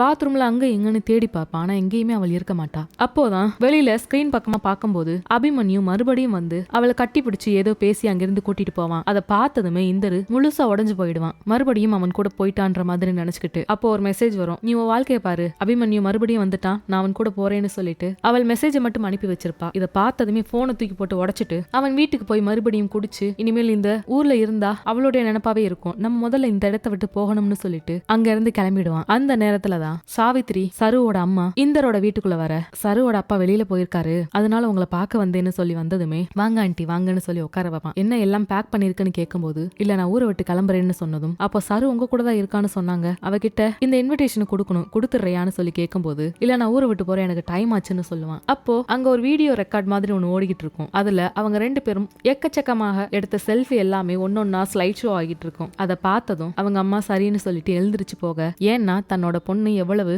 இன்ட்ரோவெர்ட்னு அவங்க அம்மாவுக்கு நல்லா தெரியும். ஆனா இந்த அளவுக்கு நல்லா பழகி இருக்கா, இவன் கூட தான் அப்படிங்கிற மாதிரி அந்த பார்வை தெரியும். அதனால அவங்க எந்திரிச்சு கிளம்பும் போது ஆன்ட்டி கொடுங்க நான் கொடுத்துறேன்னு சொல்லிட்டு இப்போ நேரா லைப்ரரிக்கு போய் பார்த்தா அவள் வேலைக்கு வந்து ரொம்ப நாள் ஆயிடுச்சுன்னு சொல்லுவாங்க. அபிமன்யுட்ட கேட்கும்போது எனக்கு தெரியாதுன்னு சொல்லுவான். அது எப்படி உனக்கு தெரியாம போகும், நான் பார்த்தேனே நீங்க 2 பேரும் அந்த ரெசார்ட்ல இருந்தத, அங்கிருந்து நீ அவ கையை பிடிச்சு கூட்டிட்டு போலன்னு சொல்லும் போது நான் கூட்டிட்டு போனேன், ஆனா அவ என்ன மன்னிக்காம என்னை விட்டுட்டு போயிட்டான்னு மட்டும் அவன் சொல்லுவான். அதை பார்த்தது அவனுக்கு மண்ட மூளையெல்லாம் குழம்பி போயிடும். எங்க போயிருப்பான்னு தெரியல, அவ வெளியில சுத்துற ஆளும் கிடையாது, எங்க நான் தேடுவேன்னு பயங்கரமா தேட ஆரம்பிக்கும் போதுதான் அபிமன்யு அவ ஏதோ ஒரு ஊருக்கு போறதா சொன்னான்னு மட்டும் மொட்டையா சொல்லிடுவான். அதனால ஏதாவது டிராவல்ஸ்ல புக் பண்ணி போயிருக்காளான்னு எல்லா டிராவல்ஸையும் எடுத்து செக் பண்ணி பார்க்கும்போது அப்போ அவள் புக் பண்ணி போனதுக்கான ஒரு சாட்சியே அவனுக்கு கிடைக்கும். இப்போ அந்த இடத்துக்கு அவன் பைக் எடுத்துட்டு போயிடுவான். ரொம்ப தூரம் மலைகளை எல்லாம் கடந்து ஏதோ புத்த துறவிகள் இருக்கிற மடம் மாதிரி இருக்கும். அங்க போய் பார்க்க அங்க வர்றவங்க கிட்ட விசாரிச்சு அவள் இருக்கிற இடத்த தேடி போகும்போது ஒரு நடு காட்டுக்குள்ள தனிமையில ஒரு பெஞ்சில் உட்காந்துருப்பா. அவன் வேகமா வந்து என்ன நினைச்சிட்டு இருக்க, என்கிட்ட துப்பாக்கி இருக்கு, உன் தலையிலையும் வயிற்றுலயும் நான் சுற்றுவேன் பாத்துக்கன்னு ரொம்ப கோவமா பேசும்போது நீ ஏதாவது பண்ணு அப்படின்னு சொல்லிட்டு அவள் வேகமா எழுந்திருச்சிருவா. என்ன நினைச்சிட்டு இருக்க, ஏன் சொல்லாம கொல்லாம போன, நீ அபிமன்யு கூட போனதை பார்த்தேன், நீ அவன் கூட தான் போயிருப்பேன்னு நினைச்சேன், ஆனா நீ அவன் கூடயும் போகல, விட்டுட்டு வந்திருக்க, என்ன நினைச்சிட்டு இருக்க, என்ன நடக்குதுன்னு அவன் கேள்விக்கு மேல கேள்வியா கேட்கும்போது என்ன கேள்வி கேட்க நீ யாரு என்னை விட்டு போ இப்படி சொன்னதும் அதுக்கு இந்தர் சொல்வான், இதுக்காகத்தான் நீ என்ன வெறுத்துருவன்றதுக்காக மட்டும்தான் நான் அன்னைக்கு எதுவுமே வேணாம்னு சொன்னேன், நீ அதுக்காக தான் என்ன நீ வெறுக்கிறியான்னு சொல்லி அந்த ரெசார்ட்ல அவங்களுக்குள்ள நடந்த விஷயத்த பத்தி அவன் கேட்கும்போது அப்படியெல்லாம் ஒண்ணும் இல்ல, நடந்தது நடந்துருச்சு, இது பெரிய விஷயமா ஆக்காத, கிளம்பு, என்னை விட்டு போய் தொலைன்னு சொல்லி பயங்கரமா சத்தம் போட்டு அவன் அங்கிருந்து துரத்தினதுமே சரி அவ்வளவுதானே, நீ என்ன ரொம்ப ஹர்ட் பண்றேன்னு சொல்லிட்டு அவன் அங்கிருந்து வேகமா போயிடுவான். அவன் போனதுக்கு அப்புறம் அவளால் அங்க இருக்கவே முடியாது. அடுத்த நொடியே அங்கிருந்து வேகமா இந்தர்னு கத்திக்கிட்டே அந்த ரோடு பக்கமா வந்து கீழே உட்கார்ந்து அவன் போன பாதையை பார்த்து கதறி அழுகும்போது அவள் முன்னாடி வந்து அவன் இன்விடேஷன் நீட்டுவான். அது என்ன ஏதுன்னு அவ பார்க்கல, வேகமா அவனை இறுக்கி கட்டி பிடிச்சுக்க, இப்ப தெரியலையா நான் யாருன்னு நீ கேக்குறேன்னு சொல்லி அவன் கேள்வியா கேட்டுக்கிட்டே அவளை இறுக்கமா கட்டி பிடிக்கும் போது சொல்லு சாரோ எதுக்கு என்ன இப்படி பேசணும்னு சொல்லி அவன் கேட்டுட்டே இருக்கும்போது அவ அங்கேயே மயங்கிருவா. என்னன்னு அவளோட முகத்தை நிமித்து பார்த்தா மூக்குல இருந்து ரத்தம் வடிஞ்சிட்டு இருக்கும். அப்போதான் அவ கழுத்துல இருக்கிற ஒரு ஐடி கார்டு மாதிரி ஒரு விஷயத்த பார்த்ததுமே அதுல வந்து ஒரு ஹாஸ்பிட்டல் நேம் போட்டு பிரைன் டியூமர் பேஷண்ட்னு போட்டிருக்கும். அதை பார்த்ததும் அவன் வேகமா ஆம்புலன்ஸ் எடுத்துக்கிட்டு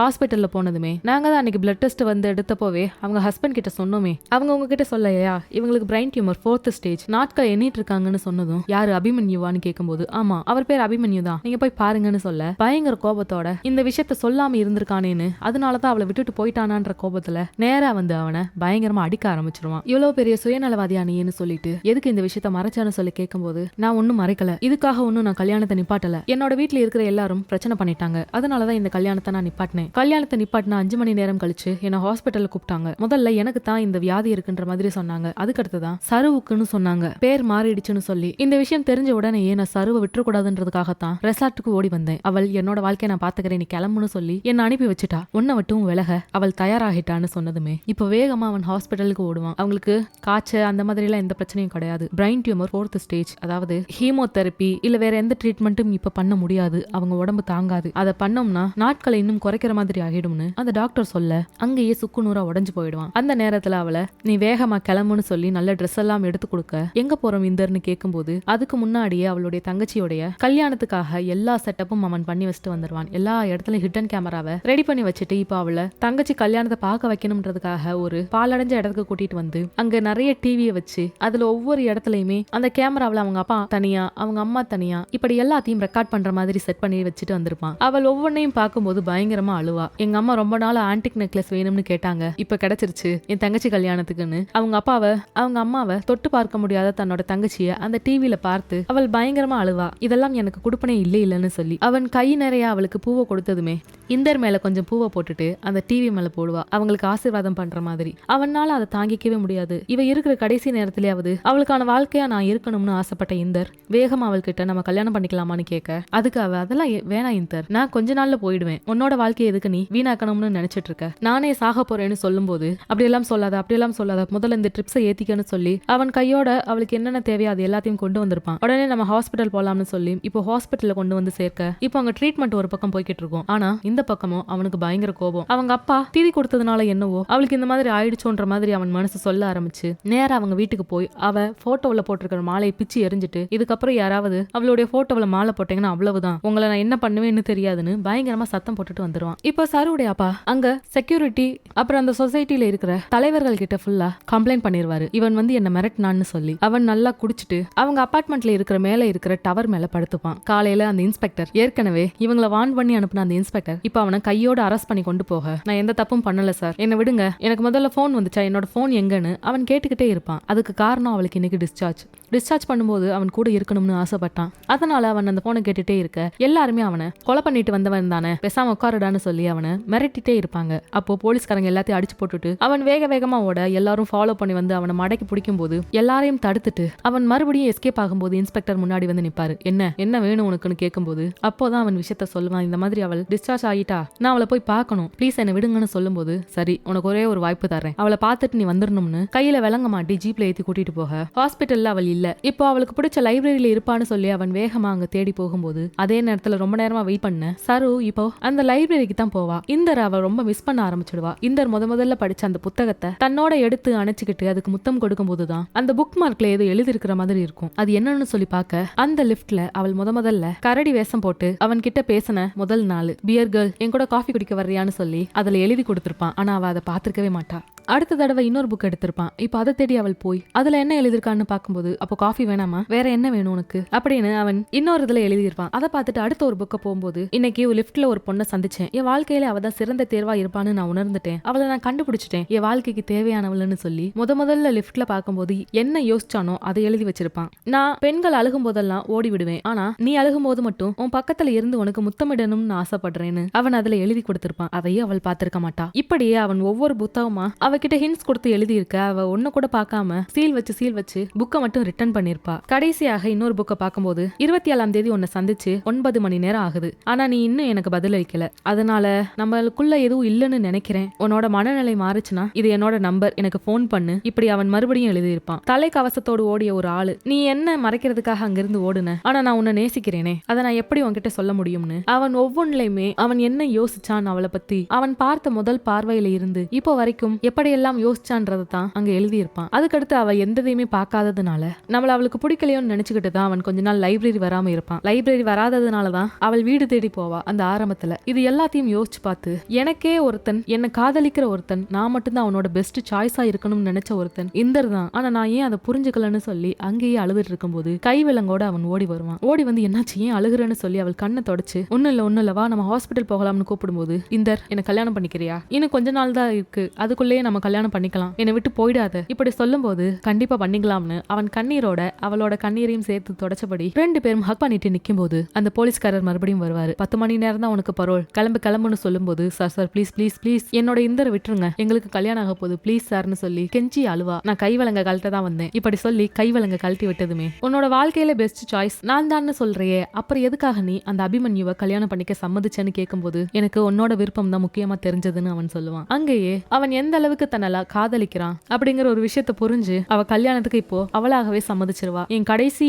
மூச்சு நிக்கும் போது நான் வந்து இந்தர் பரிகாரா தான் சாகணும்னு அவள் முழுசா ஆசைப்பட ஆரம்பிச்சுட்டா. எனக்கு ஒரு ஆசை இந்தர், நான் இறந்ததுக்கு அப்புறம் ஒரு மரத்துக்கு கீழே தான் நீ என்ன புதைச்சு வைக்கணும், அப்போ நீ எப்போல்லாம் அங்க வர்றியோ அந்த மரத்துல இருந்து நிறைய மலர்களாக ஒரு மலை மாதிரி உன்னை சுத்தி நான் இருப்பேன், அந்த பூக்களை உன் மேல தூவிக்கிட்டே இருப்பேன்னு அவள் சொல்லிக்கிட்டே இருப்பா. இது கேட்டதுமே அவன் அப்படியெல்லாம் பேசாத, நம்ம இன்னும் ரொம்ப நாளைக்கு நல்லா வாழ்வோம்னு சொல்லும் போது, இந்தர் என் மருதானியை பாத்தியா, இதெல்லாம் நான் போடுவேனான்னு கூட எனக்கு தெரியல இது வரைக்கும், என் கல்யாண மருதாணி இது காயிற வரைக்கும் நான் உயிரோட இருக்கணும்னு ஆசைப்படுறேன்னு அவள் சொன்னதுமே அவனுக்கு இன்னும் அளவுக்கு அதிகமாக குத்த ஆரம்பிச்சிடும். அவள் தன்னை விட்டு போயிடக்கூடாதுன்ற ஒரே ஒரு ஆதங்கத்தை தவிர அவன் மனசுக்குள்ள வேற எது ஆசையுமே இல்லாத ஒருத்தனாகத்தான் அவன் இவ்வளவு நாளாக இருக்கான். அவளை தூங்க வச்சுட்டு இப்ப மறுபடியும் அவங்க வீட்டுக்கு போய் அந்த மாலையை பிச்சு எரிஞ்சிட்டு, இனிமேல் அவ போட்டோவுக்கு நீ மாலை போட்ட அவ்வளவுதான் அப்படின்னு சொல்லி துப்பாக்கியோட அவங்க அப்பாவை போய் பயங்கரமா மிரட்டுவான். அவளை என்னால இழக்க முடியாது, அவ போட்டோவுக்கு நீ மாலை போட்ட உன்னை அவ்வளவுதான், இந்த மாலையை பார்க்கும் போதெல்லாம் எனக்கு அவ்வளவு வருத்தமா இருக்கு, நான் அவளுக்காக என்ன வேணாலும் பண்ணுவேன், உன்னை கொல்ல கூட தயங்க மாட்டேன்னு சருவுடைய அப்பாவை பிடிச்சு பயங்கரமா மிரட்டிட்டு இருப்பான். நீ என்னடா பண்ணுவேன்னு அவங்க அப்பா பயங்கரமா சத்தம் போடும்போது அங்க சருவுடைய அம்மா சாவித்திரி, போதும் நிறுத்துங்க,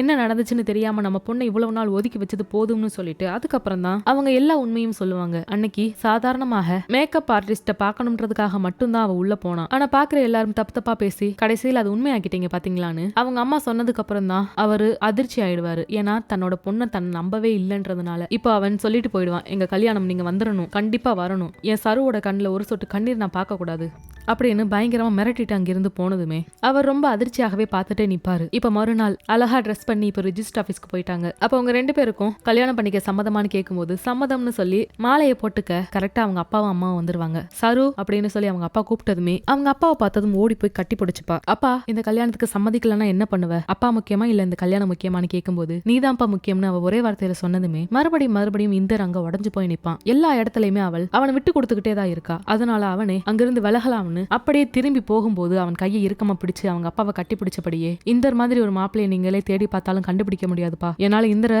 இழக்கவே முடியாது, நீங்க சம்மதிச்சுதான் ஆகணும், பிளீஸ்பா, இந்த கல்யாணத்துக்கு சம்மதிங்கன்னு அவள் பயங்கரமா கெஞ்சும் போது அவங்க அப்பா சொல்வாரு, உனக்காக அவன் என்ன கொல்றதுக்கே தயாராகிட்டான், இதுக்கு மேல என்ன வேணும், கல்யாணம் பண்ணிக்கங்கன்னு சொல்ல இப்போ ஒருத்தருக்கு ஒருத்தர் சாட்சியாக நிறைய சபதத்தை எல்லாம் எடுத்துக்கிட்டு கல்யாணத்துக்கு கையெழுத்து போட போகும்போது அவன் போட்டு முடிச்சிருவான். ஆனா அவளால போடவே முடியாது. சரஸ்வதி பரிகாரன்னு அவள் எப்படியாவது எழுதணும்னு அந்த எழுத்துக்கே அவள் பயங்கரமாக போராடுவா. கடைசி அதை எழுதி முடிச்சுட்டு மறுபடியும் மயக்கம் போட என்னன்னு பார்த்தா மூக்குல இருந்து பயங்கர ரத்தம். அவளை நெஞ்சில தாங்கி கொண்டு அவளை தூக்கிக்கிட்டு இந்தர் வேமா ஹாஸ்பிட்டலுக்கு தூக்கிட்டு ஓடுவான். அங்க போய் பார்த்ததுக்கு அப்புறம் தான் தெரியும் அவங்க அப்பா அம்மாவுக்கு அவளுக்கு பிரெயின் டியூமர் இருக்குன்னு. இப்போ அவ பெட்ல படுத்தபடியே அவங்க அப்பா அம்மா கிட்ட பேச ஆரம்பிச்சிடுவா. அப்பா, எனக்கும் கல்யாணம் ஆயிடுச்சு, என் புருஷனை பாத்தீங்களா எவ்வளவு ஹேண்ட்ஸமா இருக்காருன்னு, அவருக்கும் எனக்கும் பொருத்தம் எப்படி இருக்குன்னு அவள் பேசிக்கிட்டே இருக்கும்போது அதுக்கு அவர் அங்கேயே உடஞ்சு போயிடுவாரு. அப்பா, அழுகாதீங்க, எப்போதுமே எனக்கு விபூதி வச்சு விடுவீங்களே அது போல விபூதி வச்சு விடுங்க அப்பா, என்ன ஆசீர்வாதம் பண்ணுங்கன்னு சொல்லும் போது என்ன சொல்லி தான் மகள் கிட்ட ஆசீர்வாதம் பண்ண முடியும்? அவள் இப்படிப்பட்ட நிலைமையில இருந்தாலும் அவரு நீ எப்போதுமே சந்தோஷமா இருக்கணும்னு சொல்லி ஆசீர்வாதம் பண்ணி அந்த விபூதியை வச்சு விடுவாரு.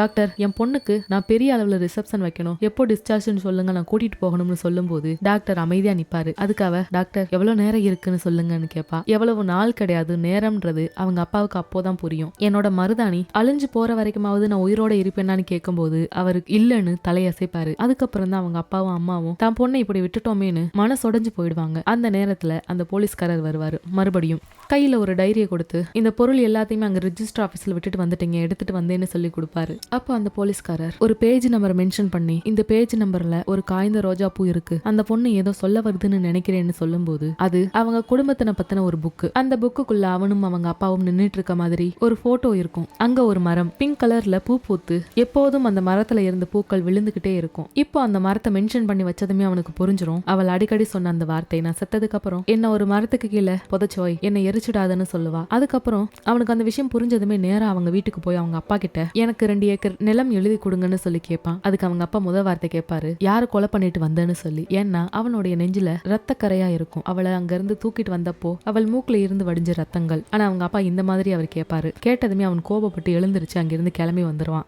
எதுக்கு எப்ப பார்த்தாலும் ஓடிக்கிட்டே இருக்க, எதையும் ஃபேஸ் பண்ண மாட்டியா, உனக்கு ஃபேஸ் பண்ண முடியாம போயிடுச்சான்னு இந்தரை பார்த்து அவங்க அப்பா கேட்கும்போது அதைத்தான் நான் கேட்கிறேன், இது எல்லாமே உங்ககிட்ட இருந்து நான் கத்துக்கிட்ட விஷயங்கள் தான், ஓடி ஒளியறது, இப்படி கோபமா சொல்லிட்டு அங்கிருந்து புறப்பட்டுருவான். அதுக்கப்புறம் அவங்க அப்பா விசாரிச்சு பார்க்கும்போதுதான் அவனுக்கு கல்யாணம் ஆயிடுச்சு, அந்த பொண்ணுக்கு உடம்பு சரியில்லைன்ற விஷயமும் தெரிஞ்சு அவங்க அப்பா ஹாஸ்பிட்டலுக்கு வந்துட்டு இருக்க அந்த நேரத்துல இவன் சரஸ்வதி கையை பிடிச்சு பயங்கரமா அழுதுட்டு இருப்பான். என்னை விட்டு நீ போயிடாதன்னு சொல்லி அதுக்கு நீ உங்க அப்பா கூட மறுபடியும் சேரணும்னு சொல்லி அவள் கேட்கும்போது அதெல்லாம் முடியாது, அவர் எனக்காக எந்த இடத்துலயுமே நிக்கல, அம்மா நான் 13 வயசுல கொலை பண்ணவன்னு ஊரே சொல்லுதே, நீ ஏன் அதை பத்தி கேட்கலன்னு அவன் சரு கிட்ட கேட்கும்போது அதுக்கு அவ சொல்வா, உன்னால ஒரு உயிரை எடுக்க முடியாது, என் உயிரை காப்பாத்த நீ எந்த அளவுக்கு போராடுறன்னு தெரிஞ்சதுக்கு அப்புறம் எனக்கு நல்லா புரியுதே, உன்னால எந்த உயிரையும் எடுக்க முடியாதுன்னு சொல்லி நீ அவரை மன்னிச்சிடு, என்னென்னமோ விஷயங்கள் உங்களுக்குள்ள நடந்திருக்கலாம், அதை உன்னால மறக்க முடியாம நீ இருக்கலாம், ஆனா அதை மன்னிச்சு பாரு, எல்லா சொந்தமும் உன் கூட இருக்கும், நீ தனிமையில் இருக்க வேண்டிய அவசியம் இல்லைன்னு அவள் சொல்ல அதுக்கு அவன் அவளோட கையை பிடிச்சுக்கிட்டு எனக்கு 13 வயசு இருக்கும், என்னோட ஆன்டி லில்லி இப்போ நான் அவங்களுடைய ரூம்ல தான் ஸ்டே பண்ணிட்டு இருக்கேன், அவங்க என்ன பார்க்க வந்த நானி, எனக்கு ஒரு அம்மா மாதிரி, என்னோட அங்கிள் லில்லி ஆன்டி ரூமுக்குள்ள போயிட்டாங்க, அவங்களுடைய பாதுகாப்புக்காக லில்லி ஆன்டி கொலை பண்ணிட்டாங்க, நம்மளுக்கு பிடிச்சவங்களுக்காக கொலை பண்ணணும்னு அவசியம் இல்ல, கொலை பழியை ஏத்துக்கிட்டு உள்ள போகலாம், ஆனா என்னோட அப்பா கிரிமினல் லாயர், ரொம்ப ஃபேமஸ் ஆனவர், ஒரு தடவை கூட என்கிட்ட இதை பத்தி பேக்கவே இல்லை, நான் செஞ்சேன் நான் செய்யலையா எதுவுமே அவர் தெரிஞ்சுக்க விரும்பல, என்ன அப்படியே கைவிட்டுட்டு போயிட்டாரு, அதான் என்னோட மிகப்பெரிய கோபம்னு சொல்ல நடந்தது நடந்துருச்சு, நீ மறந்து பாரு, உனக்குன்னு உறவுகள் தேவைப்படுது, இப்படி அவள் சொன்னதுமே அவன் கையை பிடிச்சுக்கிட்டு நான் செய்யறேன், கண்டிப்பா உனக்காக நான் செய்யறேன்னு சத்தியம் பண்ணி கொடுப்பான். இன்னும் கொஞ்ச நேரத்துல நான் உன்னை விட்டு போக போறேன், அந்த கடவுள் எனக்கு காதல் கடிதம் எழுதியிருக்காரு போல, அதனாலதான் என்ன சீக்கிரமா வர வைக்கிறாரு, எனக்குள்ள இருக்கிற ஒரே ஒரு வேதனை இவ்வளவு நடந்தும் உன் கூட என்னால வாழ முடியலையேன்றதுதான், எனக்கு ஆசையா இருக்கு உன் கூட வாழணும்னு சொல்லி அவள் அழுதுகிட்டே இருக்க, ப்ளீஸ் என்னை விட்டு போயிடாத, என்னை விட்டு போயிடாதுன்னு அவளோட கையை இறுக்கமா பிடிச்சு அவளை கட்டி பிடிச்சு அவன் அவளோட கட்டிலில் தன் தலையை சாய்த்தபடி கெஞ்சிக்கிட்டே இருக்கும்போது அவளுடைய மூச்சு அங்கேயே நின்று போனது.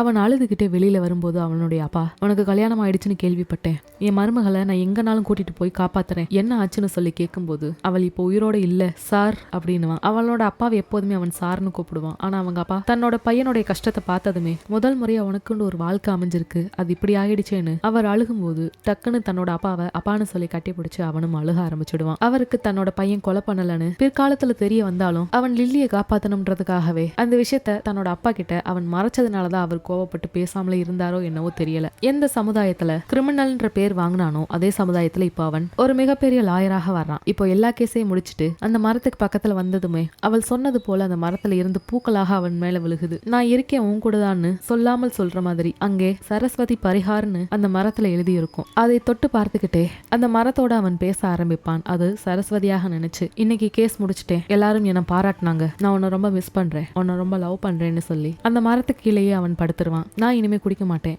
எப்பவாவது ஃபெஸ்டிவல் டைம், வருஷத்துல 1 நாள் 2 நாள் அந்த மாதிரி தான் குடிப்பேன், ஐம் சாரி, இப்படியெல்லாம் அவள்கிட்ட பேசுவதாக நினைச்சுக்கிட்டே அந்த மரத்துக்கு கீழே அவன் அமைதியாக படுத்துக்கொள்வான். சின்ன வயசுல இருந்த கேலி கிண்டலுக்கு உள்ளாக்கி ஒரு அவமான சின்னமாகவே பார்க்கப்பட்ட ஒரு பொண்ணு தன்னோட வாழ்க்கைய நல்ல நிலைமைக்கு கொண்டு போகணும்னு ஆசைப்படுற அந்த பொண்ணு, அவள் ஒரு பக்கமும் 13 வயசுல கொலை பண்ணிட்டேன்னு இந்த சமுதாயமும் சமூகமும் ஒதுக்கி வச்ச ஒரு பையனும் 2 பேரும் சேர்ந்து வாழ நினைக்கும் போது என்னவோ இந்த மரணத்துக்கு அவ்வளவு சீக்கிரமா அவளை கூட்டிட்டு போகணும்னு ஆசை வந்துருச்சு போல. இந்த கதை உங்களுக்கு பிடிச்சிருக்கும்னு நினைக்கிறேன். இந்த படம் யூடியூப்ல இங்கிலீஷ் சப்டைட்டிலோட இருக்கு, தமிழ்ல இல்ல. இது மாதிரி காதல் கதைகள் கேட்கறதுக்கும் காதல் படங்களோட முக்கியமான சீன்களை பாக்குறதுக்கும் நம்ம சேனலை சப்ஸ்கிரைப் பண்ணுங்க. நம்மளோட சேனல்ல லவ் கண்டென்ட்டும் புதுசான நாவல்களும் தொடர்ச்சியா வரும். நன்றி, வணக்கம்.